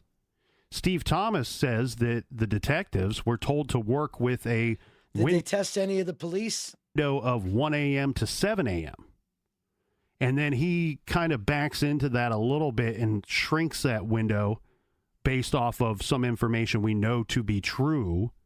The 911 call comes in before 6 a.m., so you can go ahead and take away 6 to 7. Now you're left with 1. If you were trying to hide the murder of your daughter, I don't think you would call the cops before 6 a.m. a.m. to my opinion. 6 a.m. Right. I like that, and I do like... You're going to hear me question Steve Thomas's actions and theories and how he came up with some stuff as we move forward. But I want to point out that personally, I find his investigation to be interesting in a sense that there are pieces of it that seem incredibly thorough, where even on the timeline of the day when the body's found, he has multiple times for when people arrive to the house inside his report and inside his notes. Some people point out, what a terrible job. This detective has multiple times for the same people arriving to the house. This can't be an accurate document. Right. Steve Thomas never claims for that to be an accurate document. What he's saying is, I've talked to everybody. Somebody tells me person A arrives at this time, and then somebody else tells me person A arrived at that time. Until I can prove what time that person arrived, I'm leaving both in my report. Yeah, I like that. That's what you got to do. That's the best way to do it. And as opposed to you having to add stuff to your report and amend it a year later because you left it out. My notes. Both are correct. So I find that portion to be well done on Mr. Thomas's behalf. Yeah, because like you said, I mean, he's not just going, okay, well, I talked to this person, I talked to this person, and I believe this person more. Right. He's just saying, he's no. leaving it on there Right. until he can prove otherwise. Yeah. And where I find it a little tricky, though, is when we have the time of death, when he's discussing what he believes or what he claims the detectives believe to be the time of death. I find that his theory and the detective's theory kind of that theory gets wiggled into their time of death in the window that they create. You know, they're making assumptions that I think are very dangerous to make in this investigation. One being... But their entire investigation was an assumption, though. Like, if somebody from the police already called somebody to warn them all they care about is the cops on that same day, I mean, all they care about is the Ramseys. One, the Ramseys had to have felt that. And it had to be obvious that that's what was going on. So, like, their entire investigation was designed to fit a narrative. They say, okay, well, we're told to work with this window of 1 a.m. to 7 a.m. We know that it was before 6 a.m. because of the 911 call. We've shrunk the window a little bit. They want to shrink this window. And we need that window to be much smaller than that. We need that window to be shrunken. Yes. So we can really get an idea of what happened and who needs to be accounted for during that time. The thing that I believe that they do that's dangerous to the investigation is they make the assumption that the ransom letter was penned after the death. And it literally is an assumption. They have no way of knowing that. They have absolutely no way of knowing the order of operations here. And that the letter writing process would take a certain amount of time, and thus they can shrink the window even more. Have you wrote the letter out yourself? I have not, but if I sit down and try to write it with my left hand instead of my right, it's going to take me even longer. Right. But I mean, do you have like just a guess of how long do you think it would take you to copy? Well, you say copy, but there's a chance that the author was writing it from, scratch, right? Yeah, that they're Yeah. But like, let's say it was 8 o'clock at night. That means within 7 hours, it was obvious to everybody the police had narrowed it down to the family did it. Coming up with it. And that's pretty fast for it to be that fucking obvious. Here's the other thing. How many times unless one of the people investigating it is the one that made that phone call. How many practice letters could there be? There are multiple pages ripped out from that pad of paper. Mm-hmm. I believe it's 3 that they were able to determine that there were 3 pieces of paper missing between where they believe the page 1 of the letter came from and the... Yeah, you would think, again, the level of rigor mortis would be you'd be able to work backwards. Yeah, exactly. I didn't even think about that. Draft, let's call it, with the Mrs. and Mr. or Mr. and Mrs. I at the top of the page. That's pretty shortly after everybody went to bed. I mean, Ramseys were asleep by what, 10:30, 11? I guess if John played with Burke a little bit, it was probably closer to 11. So like 1 hour of being asleep and then they start the crime. Right, but what I think people should do is pull out a couple sheets of paper and copy it. Start by copying it. That gives you some kind of time frame. That's under 5 minutes. So yes, it's a lot different to create one from scratch. There's no way I can write 2.5 pages by hand in 5 minutes. Not me. But if the perpetrator brought that note with them, under 5 minutes to copy it. Yeah, over 8 hours if you have to sit down and watch Ransom, Dirty Harry, and Speed when you're conducting. It's amazing that they didn't find those tapes at the scene of the crime. Right. You're right. A portable, remember those old TV VCR combos? Yeah, black and white. Yeah, the perp brought it with them. All right, sorry, we're getting one of the little off handhelds. track here. Final diagnosis. Tox studies. Blood ethanol, none detected. Blood drug screen, no drugs detected. Final diagnosis, cause of death of this 6-year-old female is asphyxia by strangulation associated with craniocerebral trauma. Some sadness going on.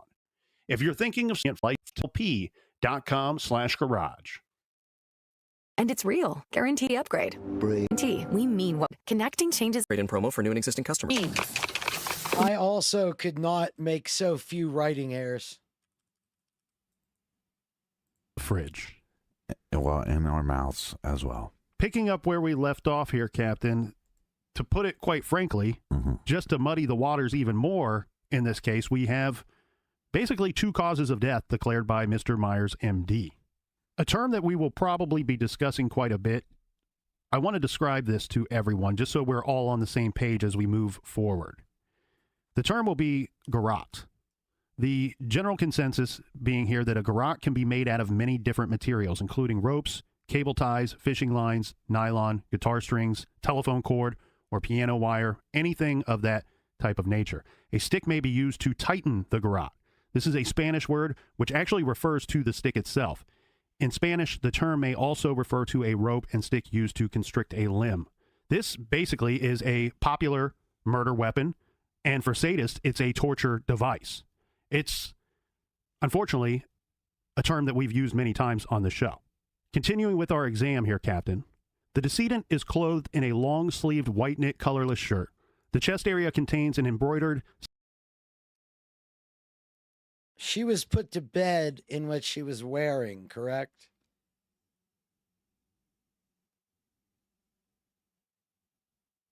And they had stopped with the pull-ups, so there would be no reason to have her wake her up and have her put a pull-up on, which you could easily do with a child because they'll fall right back to sleep and will never remember that it even happened. Silver star with silver sequins. Tied loosely around the right wrist, overlying the sleeve of the shirt is a white cord. At the knot, there is one tail. Yeah, that's the way I look. That's the thing I've always believed is that there's no way that letter was written as a post thought after the killing of this girl. Like, I don't believe anybody was like, I did this, now I am going to think up a letter.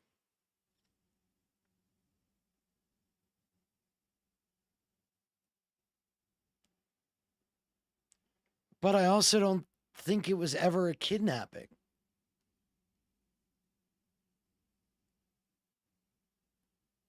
So that would mean you intended murder. And it wasn't a ritual.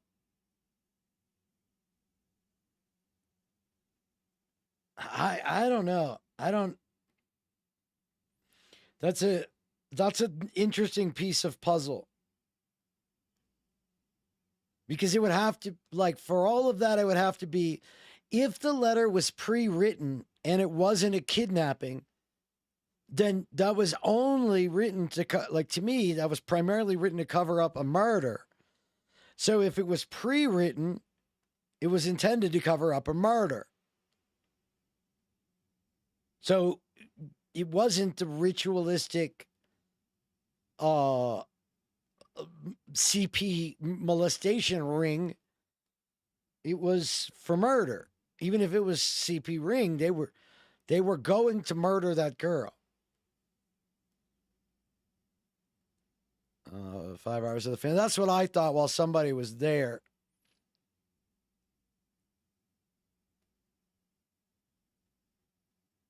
Victory. Interesting.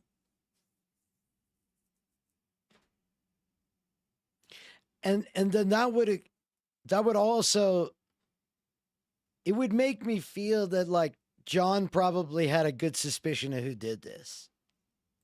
Which measures 5.5 inches in length with a frayed end. The other tail of the knot measures 15.5 inches in length and ends in a double loop knot. This end of the cord is also frayed. There are no defects. Did John or Access have any dealings with the police prior to this? Was there any history with anybody in the department and John? Noted in the shirt, but the upper right sleeve contains a dried brown stain, 2.5 by 1.5 inches, believed to be from the nose or mouth. There are long white underwear with an elastic waistband containing a red and blue stripe. The long underwear are urine stained over the crotch area and legs. Beneath the long underwear are white panties with printed rosebuds and the word Wednesday on the elastic waistband. The underwear is urine stained, and the inner aspect of the crotch are several red areas of staining measuring up to 0.5 inches maximum dimension. To touch on this, what we've just reviewed here, Captain, in regards to the urine, this is a big thing in this case, because what we would learn very early in the investigation from the Ramseys, if they took the notepad and the pen away from the house, they could have taken the brush also, but then why would the other part of the brush be in the bin? His housekeeper is that JonBenet was known to wet the bed quite frequently as well. Her statement to detectives was, they both worked very closely with BPD.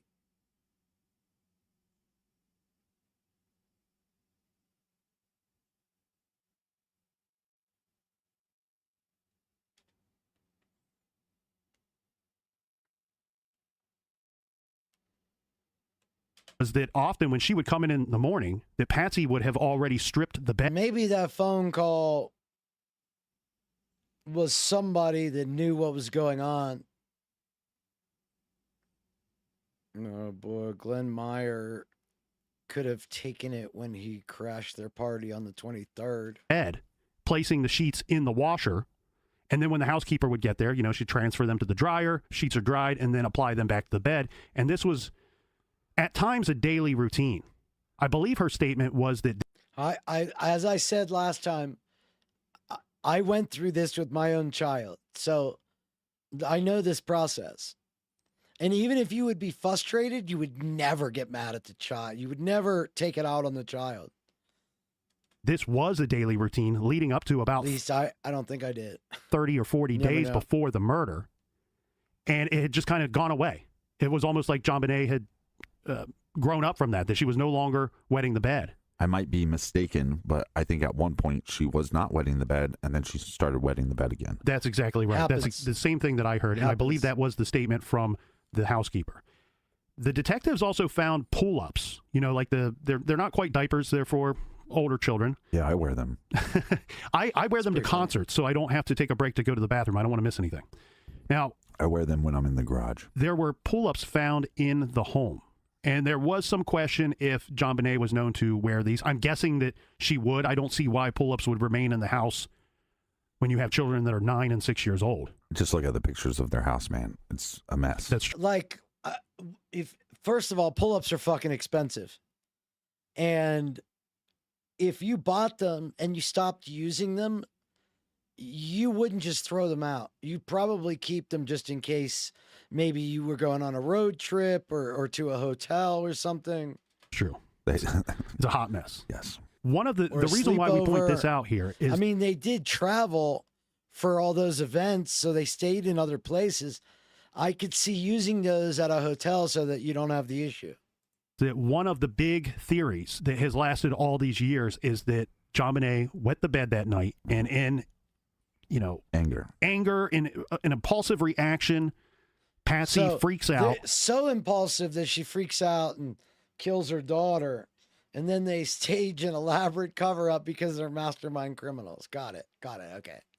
And throws the kid across the room or hits her over the head with something. And this all came about because she wet the bed once again. Right. And Patsy had just been through it all, and this was the final straw. She lost it. Didn't mean to hurt or kill her child, but that's what she did. And then it was like potty training abuse. It's actually pretty common.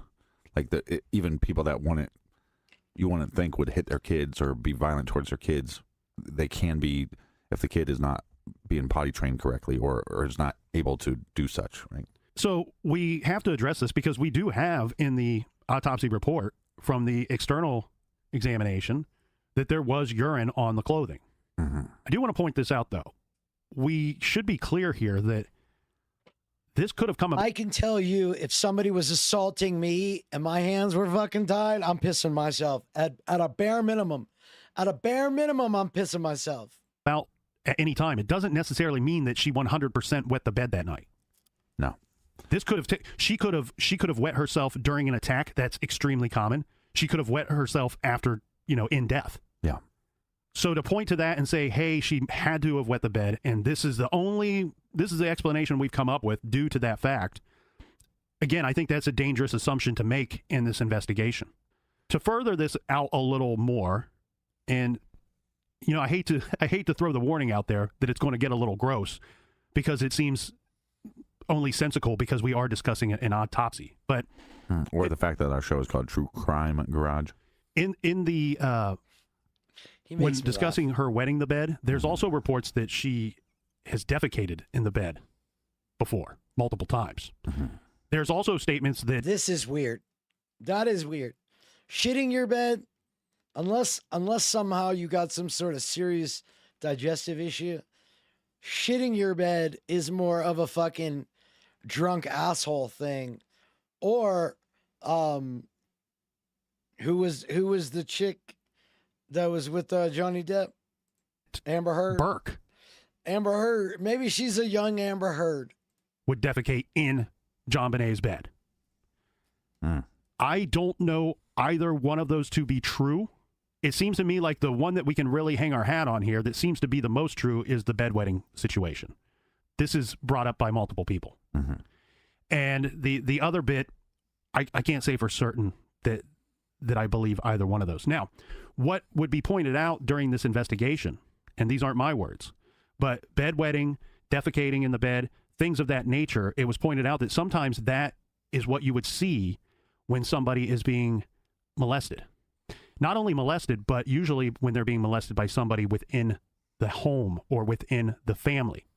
The reason for that is that in those situations, sometimes the victim will do that consciously or unconsciously, subconsciously, whatever it is, because they want to appear less desirable or gross to the perpetrator. It's almost a way of protecting themselves. Yeah. Correct.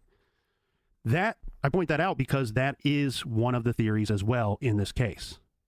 I also want to state 100% that there's never been any evidence before or after the murder of JonBenet Ramsey that John or Patsy that they were ever involved in any paraphilia at all. Yeah, because let's be clear on something. They searched their house. I think they actually caught it.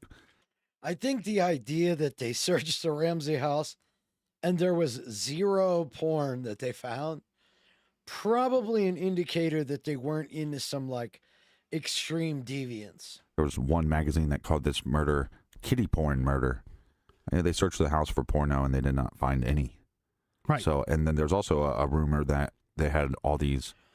Has there have any pictures ever surfaced? Like, did anybody use this for snuff footage? Books. Like, has it shown up anywhere online ever? Or one of the books in their study was opened up to incest or something like that. I believe it was a dictionary. Yeah. That the word incest was marked in a dictionary.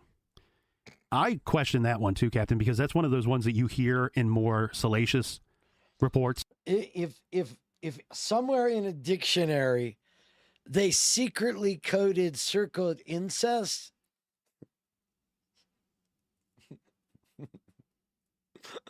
come on. On this case, I really question. I feel like that would be a more well-known fact if it was a fact. But what we do know as a fact is they didn't find any pornography in the house.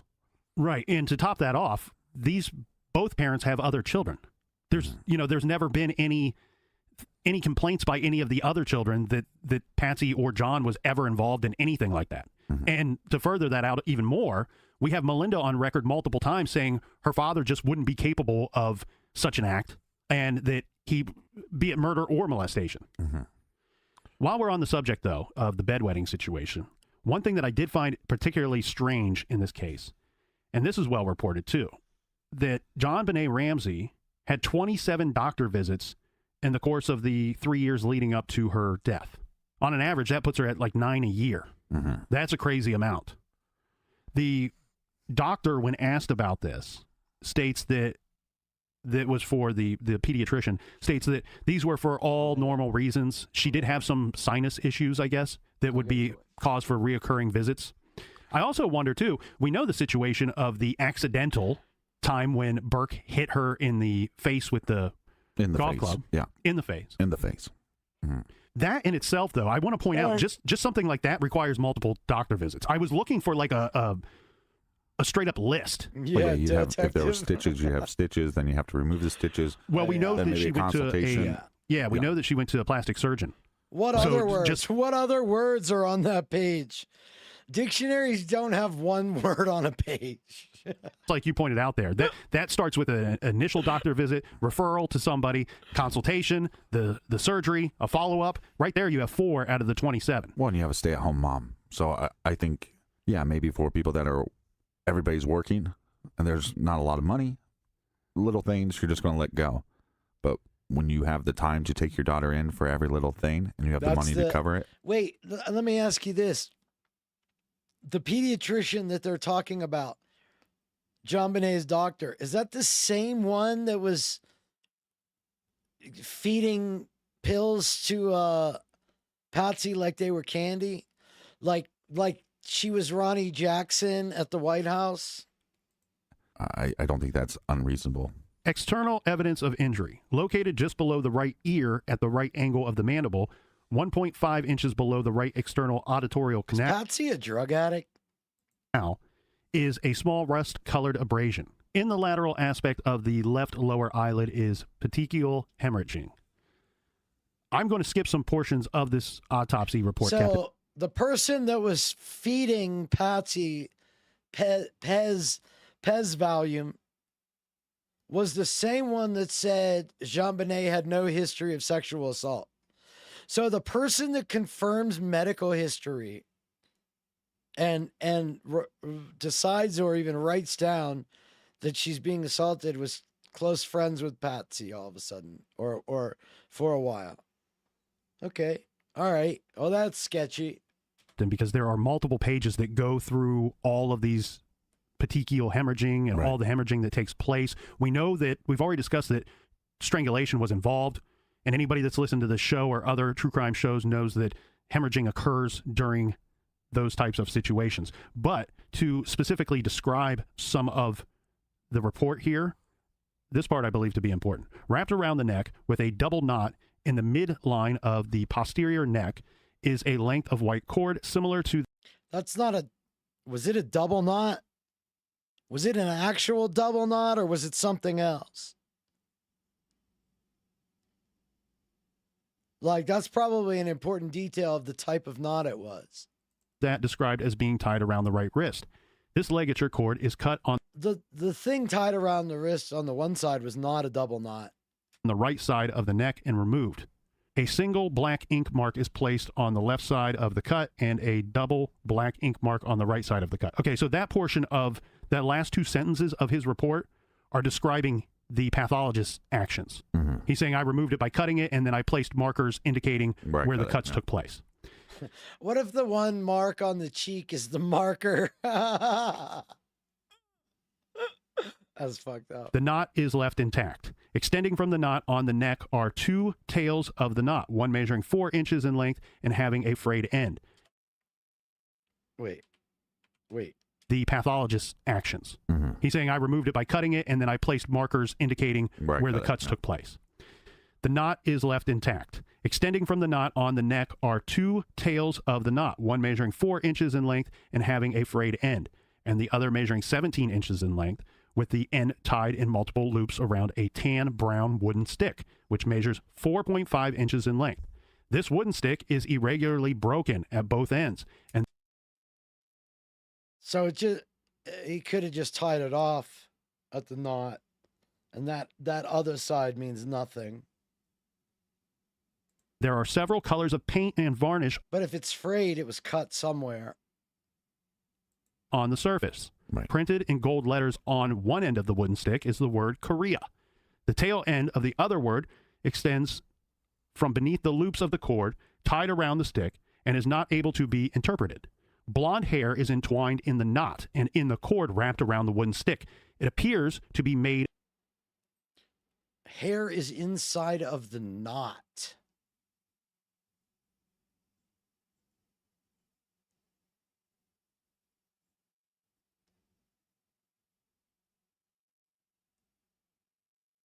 How does the hair get inside the knot?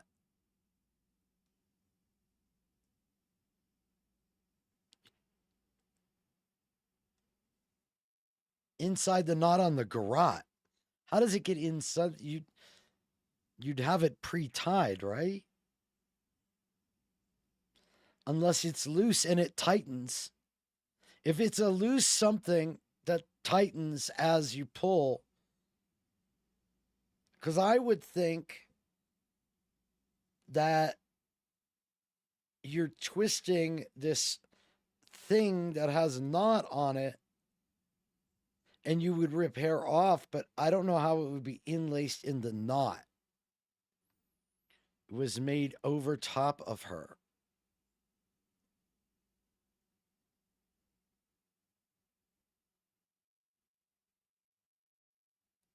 So all of this was fashioned after they had her? That you sat and took time to write the note, but you didn't make the garrote? Why? Why would you do that? Why would you write the note and be in the house but not make the garrote? Maybe you didn't go downstairs yet?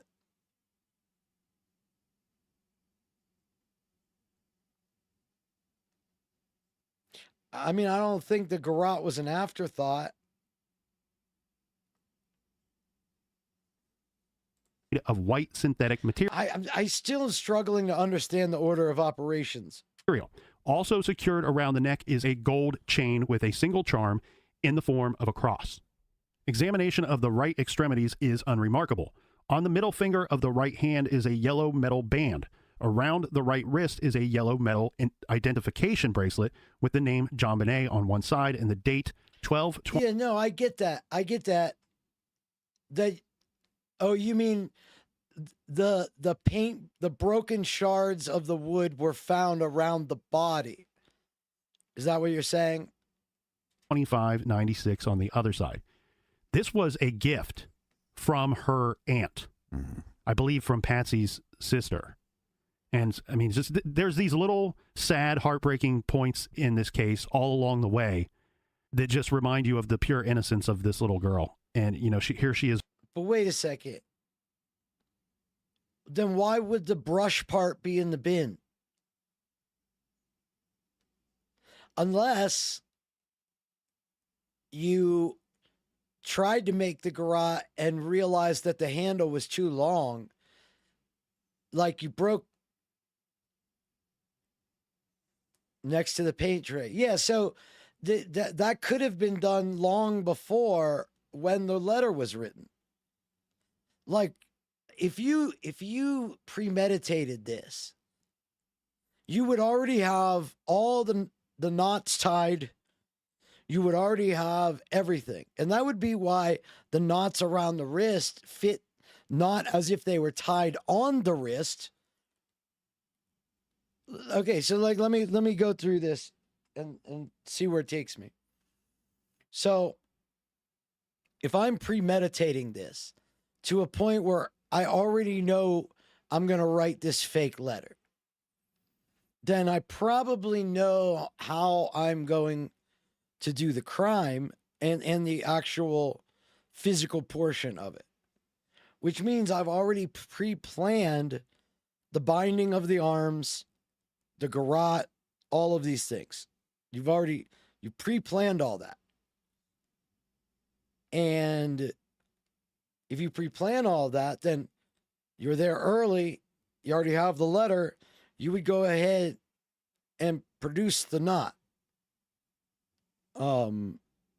Hair in the knot and paintbrush wood shards found. Yeah, in her. Right. So those shards that are at the bin fit into premeditation of the process. Like, you got to think about how many different pieces of rope were used. Is it all one piece? I don't think so. I think the arms is one piece and the neck is another piece. So you brought the cord, the paracord or whatever it is, you brought the rope with you. Did you cut it to size there? Probably not. That's why you have a big ass fucking 4-inch or whatever part sticking out to the side, because you would have already made the garrote side. You may have already made the hand bindings, which if you looped them, you probably could get them tighter. One end melted. Yo, wait a second. One end was melted on the rope.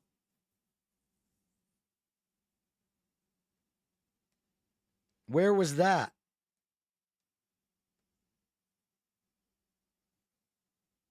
Is wearing a gift that she just very recently received and was probably very excited to wear this piece of jewelry that she received from her aunt. I mean, it breaks your heart. I also think it's not clear in this case on how brutal this attack was, and that this garrote, the way it was set up, it almost looked like you'd put a human on a leash, and then you'd be pushing their head down as you pulled the garrote back. It's truly horrifying. I don't think that there's any documentary out there that has, I don't know what the right word is here, Captain, but I want to say bothered to describe how horrific it would have been, these injuries are. They almost make it sound like it's Sleeping Beauty lying in a windowless room in the basement, and that's not the situation at all. If anybody that's seen the pictures, read the descriptions, can't remember off the top. Well, he said that the knot coming out of the garrote rope was frayed at the end. Like, he specifically said frayed at the end. But if see, when we used to lace up your hockey skates, the flugel binder, whatever that fucking plastic thing at the end of your lace is, eventually those things break off. And what you do is you can either like wet the end and try to make it longer, but what a lot of people do, depending on the material of the lace, you just burn it and it creates like a hard, like a melted end. So I wonder if there's like, if it's some sort of rope that has like, that is thicker. Like, the reason you have wax coated laces is they return back to where they were when you had, like, when you break them in, they will break in and learn, like they're almost like memory. So it's easy to go back to exactly where you had them before. And so I wonder if that type of rope shares any of those properties. And we're going through them. Here you hear the medical speak, jargon, and it just sounds like textbook shit.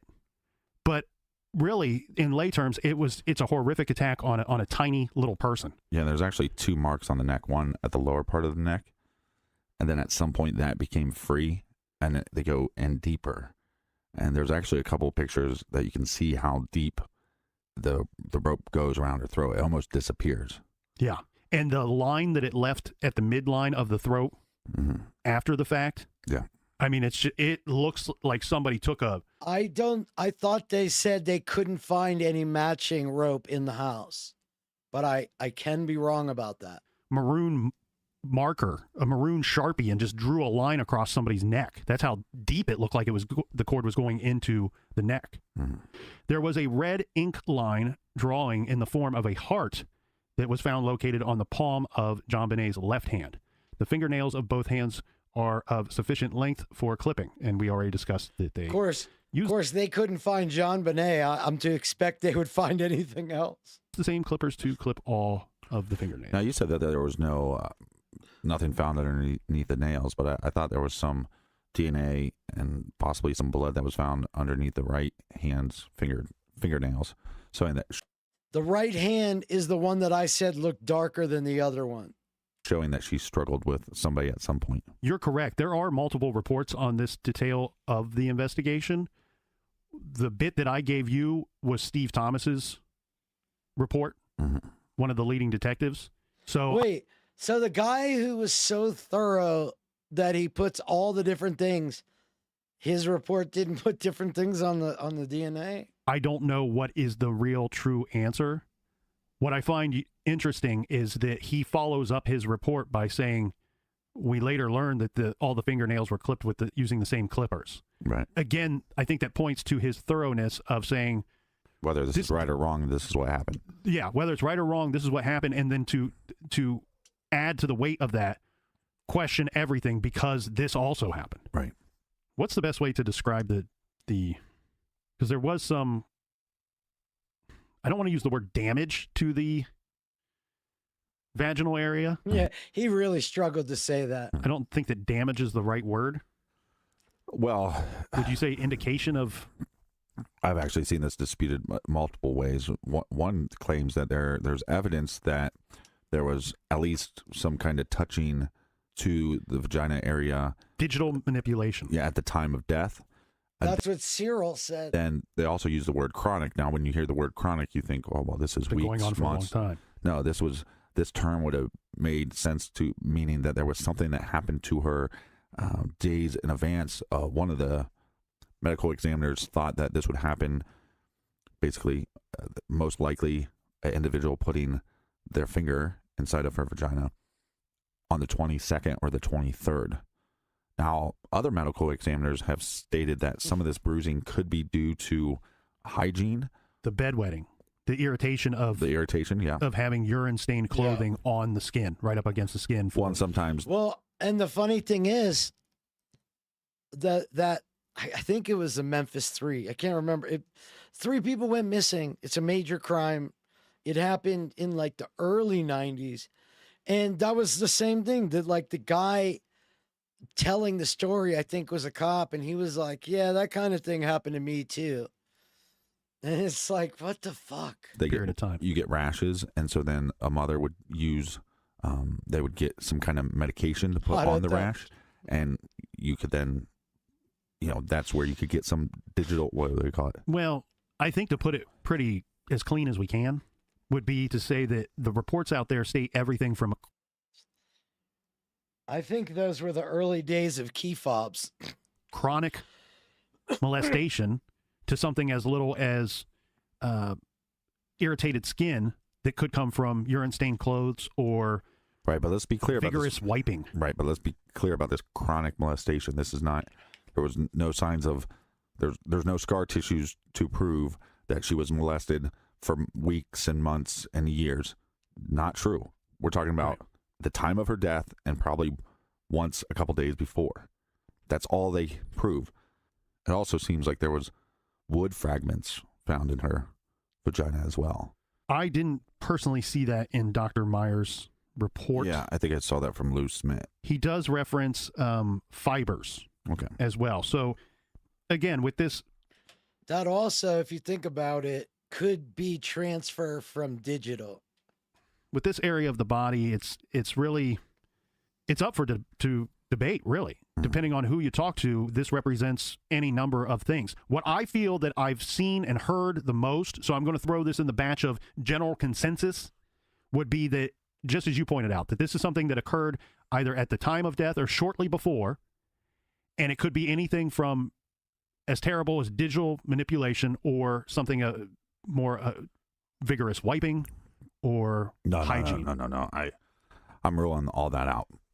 I'm ruling all that out. What most of the medical examiners state is that the choking, which people so haphazardly want to say is covering up for something, right? That the choking of JonBenet is after the fact, and therefore it's covering up an accident. No, the choking was not. It would be so much cleaner to create theories if there was no penetration. Not an accident. It was on purpose. It was not meant to kill her. It was meant for sexual gratification. So if you have here's the problem I'm having is I've thought the theory for a long time could be this was some pedophilic bullshit. But you wouldn't have the note if you weren't going to kidnap him. I can't believe this was an actual kidnapping note and that this was then an accidental homicide. But they could have been a fucking deviant at the same time. They believe that there was molestation at the time of her death. I mean, anybody that's willing to do this to kill a child, it's not that far of a reach. And I think that needs to be fact to me, because it's like you don't have one or the other. And a lot of people think because there wasn't penetration with like a penis that the individual would be more likely to be younger.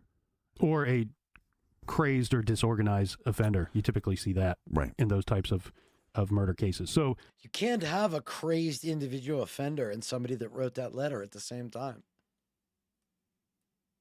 the report says a 1 centimeter red-purple area of abrasion is located on the right posterior. It's the Venn diagram that makes this all, like, this is where I feel it's being, whatever the clues are that would make this clear, the Venn diagram is there, but it's too difficult to leave the scenario enough to see it from above. Sorry, I'm going to struggle with some of these words here, Captain. Posterior lateral area of the 1 by 1 centimeter hymenal orifice. The hymen itself is represented by a rim of tissue extending clockwise between the 2 and 10 o'clock positions. The area of abrasion is present at approximately the 7 o'clock position and appears to involve the hymen and distal right lateral vaginal wall. Mm-hmm. We say all that to point out that that's basically saying there's a small amount of damage or injury to that area. Yeah, bruising. Yeah. One thing that is completely bruising as in happened that day or was already there? Shocking in this whole case, shocking to me, Captain, is that it appears that Linda Arndt, the pathologist who arrived on the 26th to examine the body at the Ramsey's home, and then several other people as well, that nobody realized that this poor girl had been struck over the head. Yeah. It's almost like it took further detection, that it wasn't, you have the shocking scene of the garrote. Did they shave her head? Is there a picture of her before they peeled the skull? I assume they have to shave her head.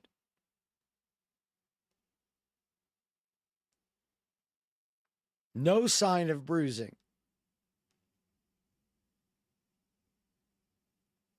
On the head or the vagina? Of the cord wrapped around this little girl's throat. Maybe it's a shock factor and you don't see what might have been obvious, but all the reports I've read, and stop me if you've read any that are different, but it sounds as if this head wound, which this was a massive injury, and we'll get into the details of it, but it sounds like sight seen unnoticed. Right. Yeah, well, there's no blood. There's not like massive pools of blood. Right. And she had long blonde hair. I believe it was she two pigtails or ponytails, whatever they call that? Well, yeah, I mean... That would mean, I guess bruising can occur post-mortem also for a period of time. If you've ever seen one of your buddies like hit their head, especially when they have blonde hair, it turns bloody real quick. Right, but what I'm getting at is I don't know how much blood there was. There wasn't. Right. And I don't know. I would like to have a pathologist or... I think the key to understanding that would be if you saw the shaven head prior to peeling the skin back. A doctor sit down with me and tell me the reasons why there's no blood. Obviously, one, she's already dead or near death at the time. Yeah, that's what most medical examiners, when they look at this, say, look, there's a lack of blood, so they believe, and all the credible ones, the most credible ones I've seen with this case state she was choked. It's for sexual gratification. I just know, I know if you do brain surgery, you have to. But if you're doing it in a way that it can be repaired, I guess that's different. Was choking her, either trying to touch her. Now that would be random. That wouldn't. I think the whole funeral stuff, the whole ceremony is so weird to me. Be as much. Most likely they were touching themselves while they're strangling her. There's defensive wounds around her neck, meaning she was trying to stop the choking. At some point, some people believe it would have cut off the blood circulation to her brain. And there's some signs of that. They believe through the autopsy. And so I can't remember what they call it, but it's basically where you're dead. And it happens almost instantaneously. Mm-hmm. Yeah. And so they also believe that, normally if somebody's trying to strangle somebody in order to kill them, there's a lot of marks that are left like inside the neck muscles. There's strains, different bones and stuff possibly could be broken within the neck. And none of that is seen here. That's why they believe that these bruises within inside the vagina. Possible that, say, the right hand slipped out and was trying to grab at something, because grabbing at her own neck wouldn't get somebody else's DNA beneath her fingernails. She would have at one point had to have scratched somebody. Are from molestation, because the evidence of the choking doesn't, like I said, it doesn't seem like the purpose of the choking was to kill her. It was to control her. So where it gets a little convoluted is a lot of medical examiners think that during this sexual gratification that the perpetrator then either freaked out or got into it too much and hit her over the head with something. Now, other people believe that the perpetrator knew that she was dead, because there's also a temporal lobe bruising in the brain, and that's common when somebody shakes somebody after death. Right. And so somebody chokes her, doesn't mean to kill her, shakes her, she's dead. And then I believe that's when the blow to the head happened, because at that point the heart has stopped. It wouldn't be pumping blood to the. Are you telling me you couldn't have shaken her in the time of assaulting her or before? Come on. This is a guess.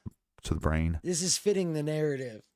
That would be one of the reasons why we wouldn't have pools of blood everywhere. That is one reason. The other reason could be too is how much broken skin do we actually have with this strike? Right. And the interesting thing here too is the use of the garrote and the manner that it was used very likely could suggest that it's not only a torture device, but it's also a sexual assault device, mm-hmm. where you're using it because that's what this sicko is into.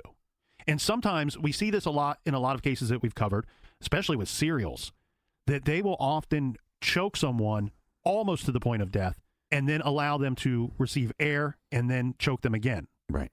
And they believe that was happening with her because there are signs of that from the autopsy. But let's be clear that shows like CBS's documentary on this case, it doesn't make any sense. You can't start off with the idea of that there was a blow to the head. Yeah, that's the whole thing. Hey, what up, Severin? That's the whole thing. There's no way you start that like Patsy pushed her and she hits her head and it's so severe that she's gonna die, but it's also not bleeding, so you have no fucking idea. Come on. You cannot start that off. They believe this blow to the head would have made her brain dead. Should be unconscious, minimum, and then because of the brain swell and the brain bleed, should be brain dead. And what happens if you're unconscious or your brain dead? You do not put up a fight if somebody is choking you. Right. So let's be clear. There's no need to restrain the arms. Right. From the perpetrator's perspective. Right. And I know a lot of people are going to sit there and say, well, but all that stuff is to cover up some kind of accident. Let's be one clear salt is great. CBS also, and everybody involved in that show were irresponsible for putting out that information. It's just factually not correct. And if you want to, I don't advise that you do this because you might have nightmares about this. But go look at. I'm gonna have to just bite the bullet and do it after seeing these photos. Yeah, I think. Just wait a second. That's the room. Okay, I've never seen these.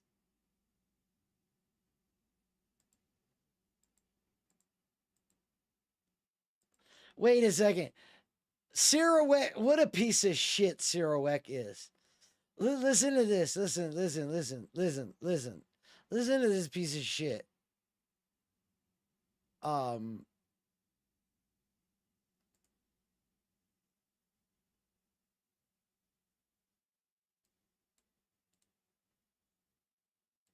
JonBenet Ramsey one. It's all there in the autopsy. Chronic inflammation, focal erosion. John, this is a game. Patsy Ramsey, the mother, was out of the sex business. Stage 4 ovarian cancer. It was an accidental death that occurred during sexual play by the father. There was no intruder. No intruder. When you see me next and I have hair down to my waistline, like some of the NFL football players do, that's when the faction. It was the weirdest note. Paper, throws it down, and then starts time down at the city clerk's office looking up the blueprints of all the houses. Room with this outside intruder who was able to get in with homicide detectives getting there at 6 o'clock in the morning to write again. You like that? And then he leaves the house. And by the way, he knew about the room in the basement. The homicide detectives getting there at 6 o'clock in the morning never even knew that room existed. Yeah. Looking for the 6-year-old girl, never even knew that room was there. Didn't know that was a fucking room? Are you on crack? God, I hate Sarawak so bad. My name is JonBenet Ramsey. Pictures of JonBenet Ramsey's neck and see all those half moons of that 6-year-old girl trying to stop somebody from strangling her. So this idea that there was Burke accidentally hit her on the head, or that during changing of there is a theory that the mark was made by a golf club, which, you know, seems to be in the photo. pajamas or changing of the sheets or whatever that in JonBenet's bathroom, and a sombrero, right, that she slipped and hit her head, or got tossed across the room by her mother, or struck over the head with a flashlight. Right. To the credit, I guess, of the people that believe Burke may have killed his little sister via an accident or whatever, the skull fracture. I can't tolerate Suboxone or methadone, so we have that option in Canada. Interesting. To me, does look like it could have came by way of golf club. If anybody looks at that picture and says, "Nah, I wouldn't think a From golf the club bottom could of make the that." stairs, okay. Yeah, because that strike, I would go. Well, then you need to go get glasses, my friend. Wait. Because you see what I'm saying? So yes, I was right. It's like a step to the left. Now slide to the right. Crisscross. You're saying this is from the stairs? I feel like this next one's from the stairs. This one right there. See how they come around to the door?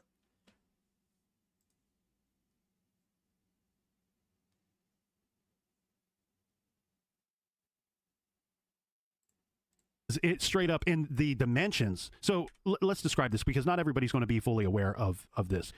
The fracture, the skull fracture, is huge. It measures 8 inches in length.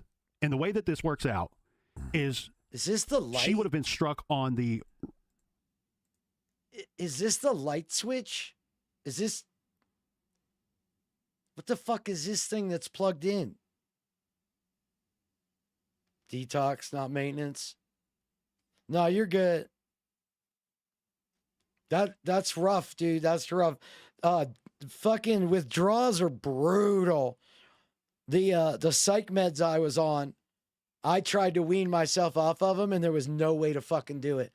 2 days off of them, and like, I wasn't there. I was in the middle of nowhere. Is this the fucking light? What is this thing?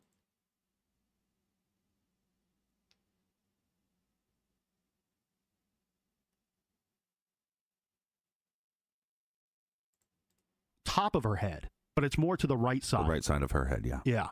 And the fracture runs from where the impact hit on the skull. And so wait a second. If this is the light, when you open the door and everybody says they couldn't find the light switch, where did they reach? I mean, it's not right here. Is it like one of those you have to go up and like hit the thing? You know, like a what's the it begins with an H that I'm looking for, like a fluorescent. Doesn't begin with an H at all. A fluorescent light. Like a workshop light, like a shop light.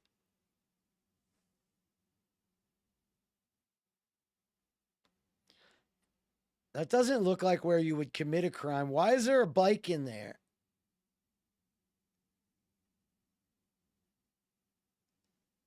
Why is there a bike in there?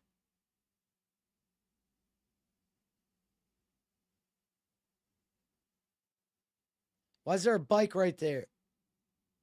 If I say it a few more times, will it make sense to me? And nothing's on top of it. It's on top.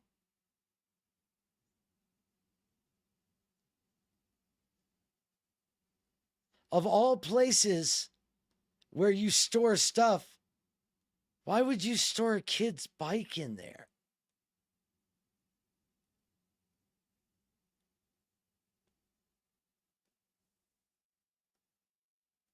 And it runs all the way forward. Yeah. And then what you have at the top where the impact took place, you actually have a full section that broke off.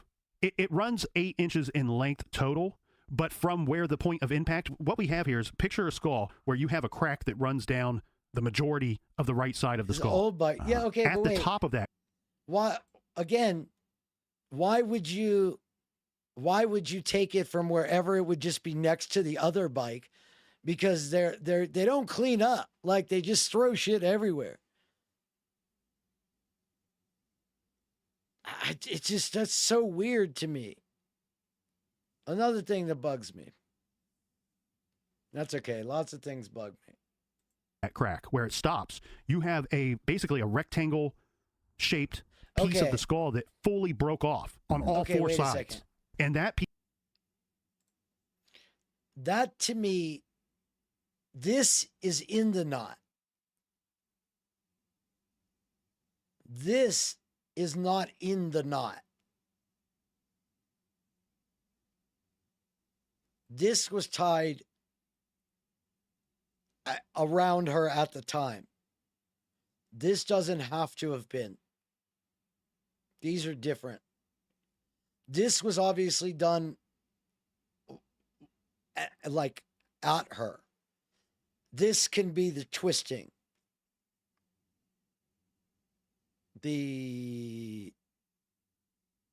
No, I haven't. I've seen the what is it, Candy Rose? piece itself is quite small. I believe it's 1.5 inches by a half inch. But Yeah. that's the rectangle there, and then from there you have you would have your remaining, so it'd be 6.5 inches of a fracture that runs from that broken piece there. Yeah, and cops That's were the looking art for room, this right? this possibility as well. Maybe not so much a golf club, but it did look into that Burke had Oh a no, bat. that's where And then the they did some suitcase tests is. and then My realized they bad. don't believe that would happen through a bat. Not saying that That's the wh- cops were saying That's the way I see it. Severed. That's exactly what I see. that Burke hit her in the head, but they were looking for objects. Yeah. Then you have a bunch of tests done on the flashlight. Again, I think it's reasonable. Train room. You see, you have a bigger opening, bigger fracture, then it goes to a thinner fracture. So maybe something like a big flashlight. It Interesting. would definitely have like the weight to it. I feel like I feel like this is like the most researched case of any case ever. To be able to create that type of fracture. But there's also a crime scene picture that there's this. It almost looks like one of the like a fireplace tool. That would also be like if I were to walk around someone's home after seeing the skull when the skin is pulled back and see the fracture itself. If I were to walk around anyone's home and like pick up instruments that I think could have made that impact and left that mark right on her, left that fracture in that manner, I don't think I would go for flashlight. I'm not saying it's impossible. I wouldn't go for flashlight, wouldn't go for bat. Anything that's kind of rounded doesn't seem to make sense to me. Nah, dude. I see some... Nah, dude. Are you kidding me? A flashlight has a bell at the end. It's not a straight tube. Also, that whole crack, that can be a pressure crack, not an impact crack. Like, you have the big impact and the rest of it can be like when your window gets hit by a rock and you have the splinter crack. It's similar. Something where you need something where it's actually how people that believe in the revelation believe Voltron Jesus will do to Israel. Almost seeing when he comes down and breaks it in half. Like, that broken piece of the skull is the outline of whatever hit her. And that to me would be like a fireplace tool or a golf club, anything like that. Right, but if you look through the crime well, it's not possibly. It's 100%. It has to be, the markings of what hit her. Yeah, if an object hit her. It had to have hit her. Look at the... Nah, see, again, I still think there is a situation that sucks. There's a situation in which pressure could have been applied to the skull, not impact. And that amount of pressure would cause a failure in a spot and, again, a potential long crack. I mean, well, let me finish my thought. Sorry. So first, if you look at the crime scene photos, and these are my completely unscientific findings. It looks like some kind of fireplace tool. I don't know what you call those, but it's right under the poker. Aren't those the poker things that you move the wood around? But you know how like some people have like the pokers, and then they have the brushes, and then they have the shovels, and they have all different kinds of things. Okay. Right. It looks like there's one, and it's underneath the open window where the suitcase is. And you'd have to go through, there's tons of crime scene photos, but you have to go through and you can see it laying on the ground. Now, it's blurry. I can't tell you exactly what it is, but I go, well, we know where the paintbrush handle came from. It came from that room. Right. That was used in the garage. We know that at some point she was in that suitcase because we have all the no, we don't. Fibers from her clothes that are in that suitcase. So they were going to use. Well, you can. That suitcase could have gotten opened, and then when it opens and they close it, whatever fibers could have been in there, especially if it was used to exit the home. I can say you know that. I won't be on board with that one. I'm not convinced that she was in the suitcase. Okay, but what we do have is a suitcase with a bunch of fibers from the clothes that she was wearing that night. So, well, again, I don't know that they were the clothes that she was wearing that night. Well, that's the report that I saw. Again, but and I don't want to sound like I'm challenging you here. I'm not disagreeing with you. I'm just saying the information I've reviewed doesn't state that same stuff. Right, but right with that suitcase, where that suitcase is, correct. Underneath that open window, there's a crime scene photo that has some kind of object, and I just want, because police have stated we haven't found the object of what hit her on the head. Right. And here's where the black baseball bat found on the foundation wall between the ajar butler pantry door and the front door is said to have had carpet fibers that matched the basement carpet. Was the bat regularly there? And was it wooden? If it was black, it was probably wooden. This is what I question. Okay.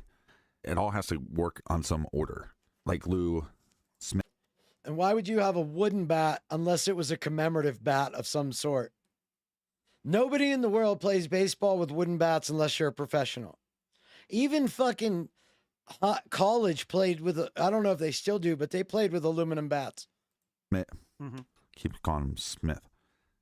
It's like his analysis of the intruder theory doesn't work. It starts with a stun gun. Well, what does the stun gun do? It incapacitates the person, renders them unconscious at some point, right? So very likely too for a small person. We're not talking about a full-grown adult. We're talking about a very small child. And how long are they incapacitated for? This is what I would want to know. rarely played on that side of the house. And I don't know, where would you be using an aluminum bat anywhere in that house? Like that, you're not hitting balls in a yard with that aluminum bat, I don't think. I mean, maybe if they're squish balls, they don't have the kind of room in any direction to have hit balls. I don't think any of us can say because there's there's varying degrees of even these stun guns. But just as analysis, it doesn't make any sense because if I go, okay, I'm going to go up Wasn't to tied to, was there no DNA on that either? It was never used.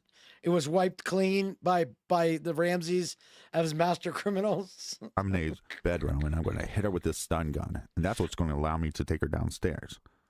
Okay, at what point does she eat pineapple? So, well, we should be clear here for those that don't know. There was also, if I knew the size of the bat, that would make a big difference. Like if that bat was a 34-30, there's no way a 9-year-old like Burke is using a 34-30. If it was like a 29-30, maybe.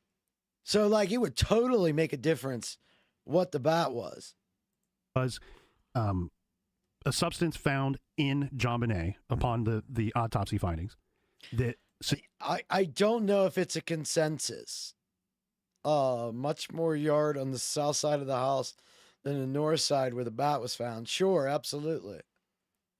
But if there's a fucking bike found in the wine cellar, why would it be weird for a bat to be found in any fucking Jesus' family?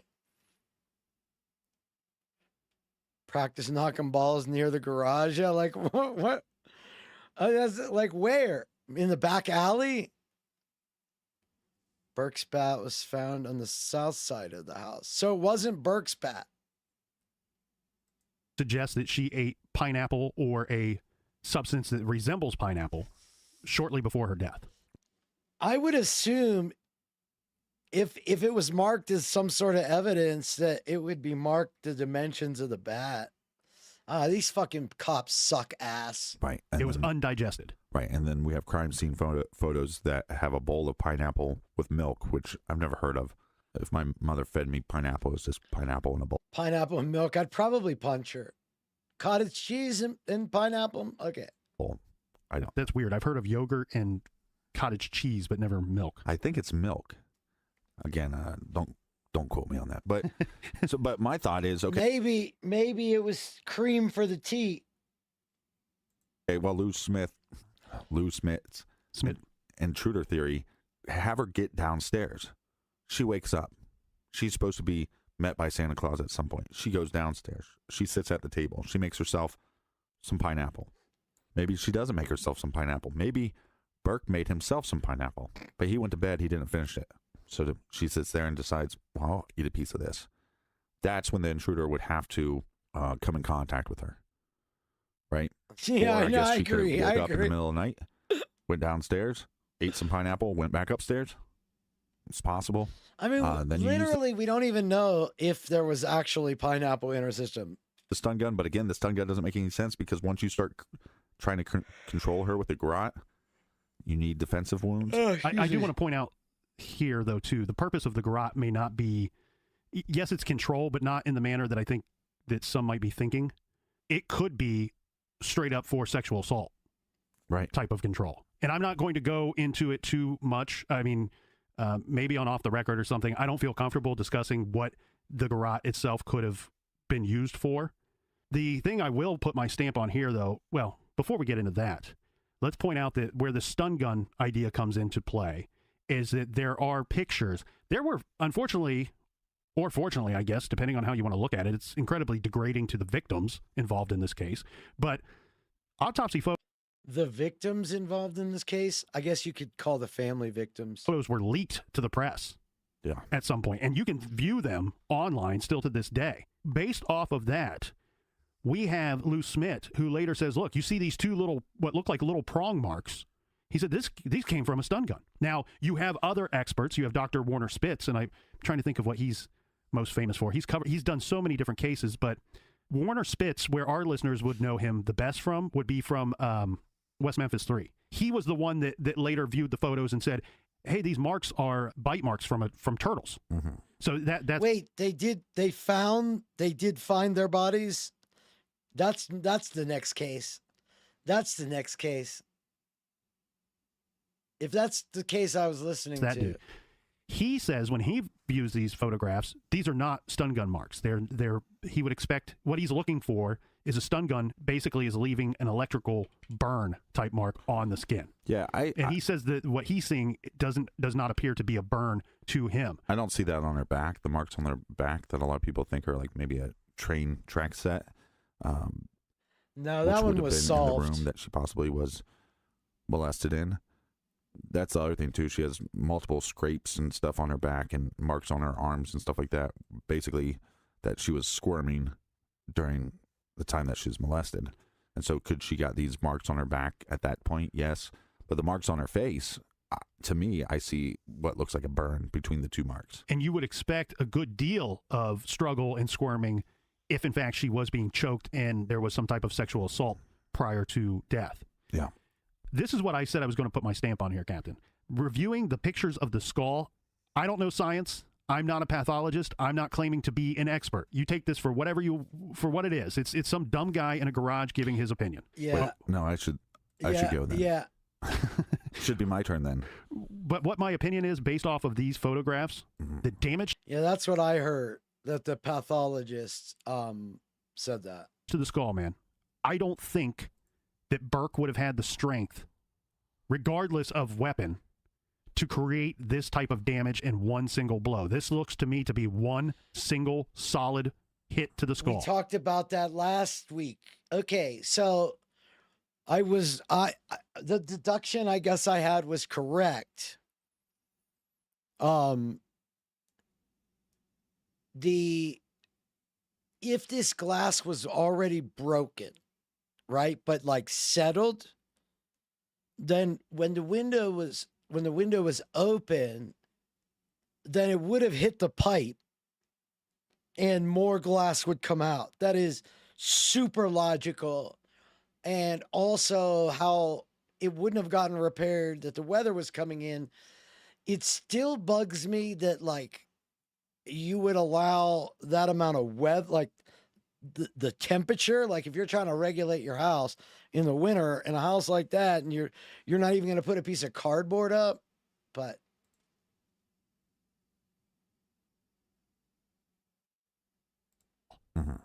I also will agree. Go further and say, I don't think, and I've seen pictures of JonBenet's bathroom. The theory that Patsy lost control and threw her across the room, and this was some kind of head injury that occurred when she got thrown across the room, or she hit her head on something after being slapped by Patsy. I'm not saying that Patsy's innocent. At what time are the police stating the bowl of pineapple was found? And is this the flashlight?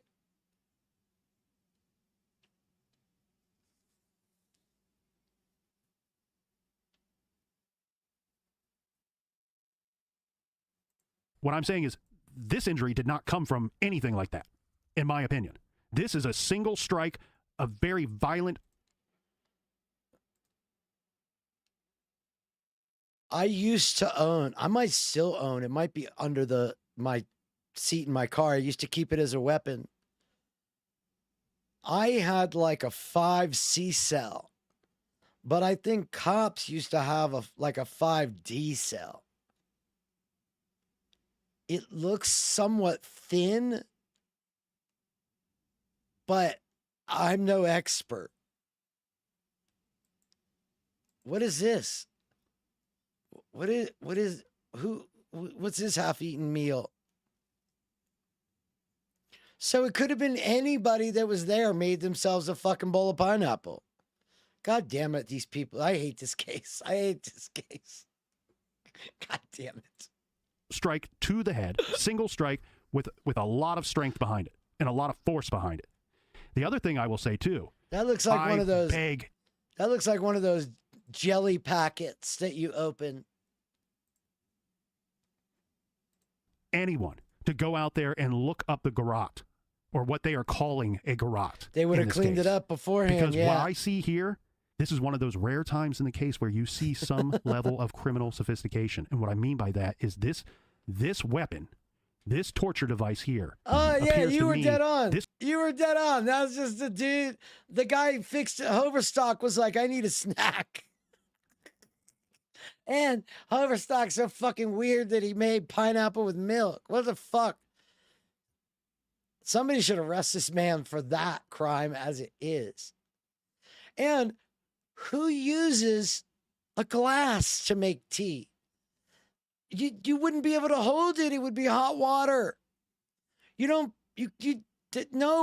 none of this makes any sense. If this was a highlights magazine, I would circle this and be like, no. This wasn't the first time. Whoever constructed this was not the first time that they put one of these things together. Well, most medical examiners call these knots sophisticated. Yeah. These aren't knots made by a 9-year-old. When I look at this, what I see, if you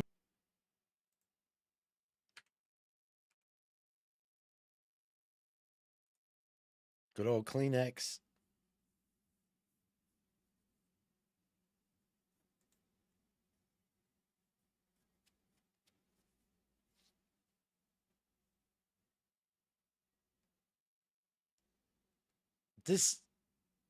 The idea that this is proof that it was there overnight. Did JonBenet make herself some tea? I would love if somebody would take the pictures, like if I could go back and unsee them, Into the and empty somebody glass, could take away the okay. words JonBenet Ramsey from the photographs and just hand them to me and go, The empty glass that had the milk in it. Got ya. So instead of pouring the milk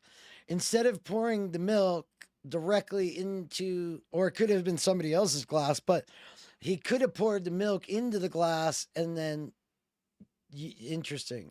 So he cleaned up he fucking readied up his coffee cup though. oh, what's that? What's this from? What do you think this is? What I see there, Captain, without anything clouding my vision, is an intricate torture device constructed for the sole purpose of sexual assault. Yeah, and it seems like most of the medical experts believe, again, during this sexual assault, during this torture, that this individual lost control. I think I remember Patsy saying something about that. And ended up hitting her on the head. But at that point, the heart wasn't pumping to the brain already. Mm-hmm. Like that's a real thing, I guess, during strangulation, that will stop first.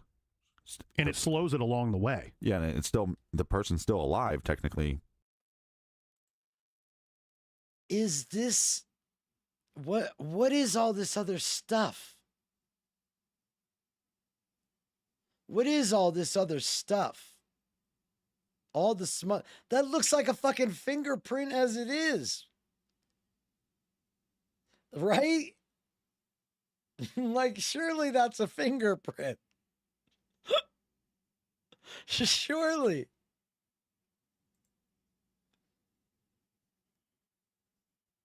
But there's no blood or oxygen pumping to the brain now. Meaning it should be brain dead. They hit her on the head because they lost. Got it. So they don't have an undisturbed evidence photo of the fucking letter. The funny thing is, look at all the other writing. Like, this looks all like writing to me. Like it's filling in the indentions from another page. Lost control, or it was part of their fantasy or whatever. I think that's a very good possibility. But like I said, we have fibers, whether you want to believe this or not, because there's experts that contradict each other over and over. But there's fibers in that suitcase. And my thought is that this individual, for whatever reason, the sexual gratification was going to be better for them if they molested her inside the house. Knowing that her family was there, there was excitement there. Once they figured out she's dead, that wasn't part of the plan. The ransom note's already sitting on the staircase, right? Mm-hmm. I have to get her out of here. I am going to use the suitcase to transport her. I put her in the suitcase. At this point, no blow to the head. I think it's possible that an individual put her in that suitcase and tried to lift her up through that window and then dropped her. Wait, what? Wait, the guy was still lying there in the bedroom with 10 saucers on his stomach, and the guy was making himself dinner thawing turkeys and shit? What do you mean? What do you mean? There were impressions on the ransom note indicating another note had been written over top of it. Yeah. Which had never been found. Yeah. And landing on her head. Yes, their suitcase would hit first, but she's inside the suitcase. And I think that's possibly what created that fracture. You pointed out something that's very important in this case. From the middle, okay. And just with every aspect of this case, there's so many different opinions. There's so many different, even expert opinions. And regarding the autopsy itself, cause of death, injuries to JonBenet, how those injuries occurred, we've had many very reputable, good, solid experts over the years examine this case. But what they've examined have been photographs, and what they've examined have been documents. There's only been one pathologist to examine the body, and that was Dr. Myers, MD, in 1996. And I'm going to assume he's probably dead too, right? That guy's probably dead too, because everybody else is. Fuck's sake, it's like they know. It's almost like these people hang around Diddy too much. All right, y'all. This was fun. This was very informative.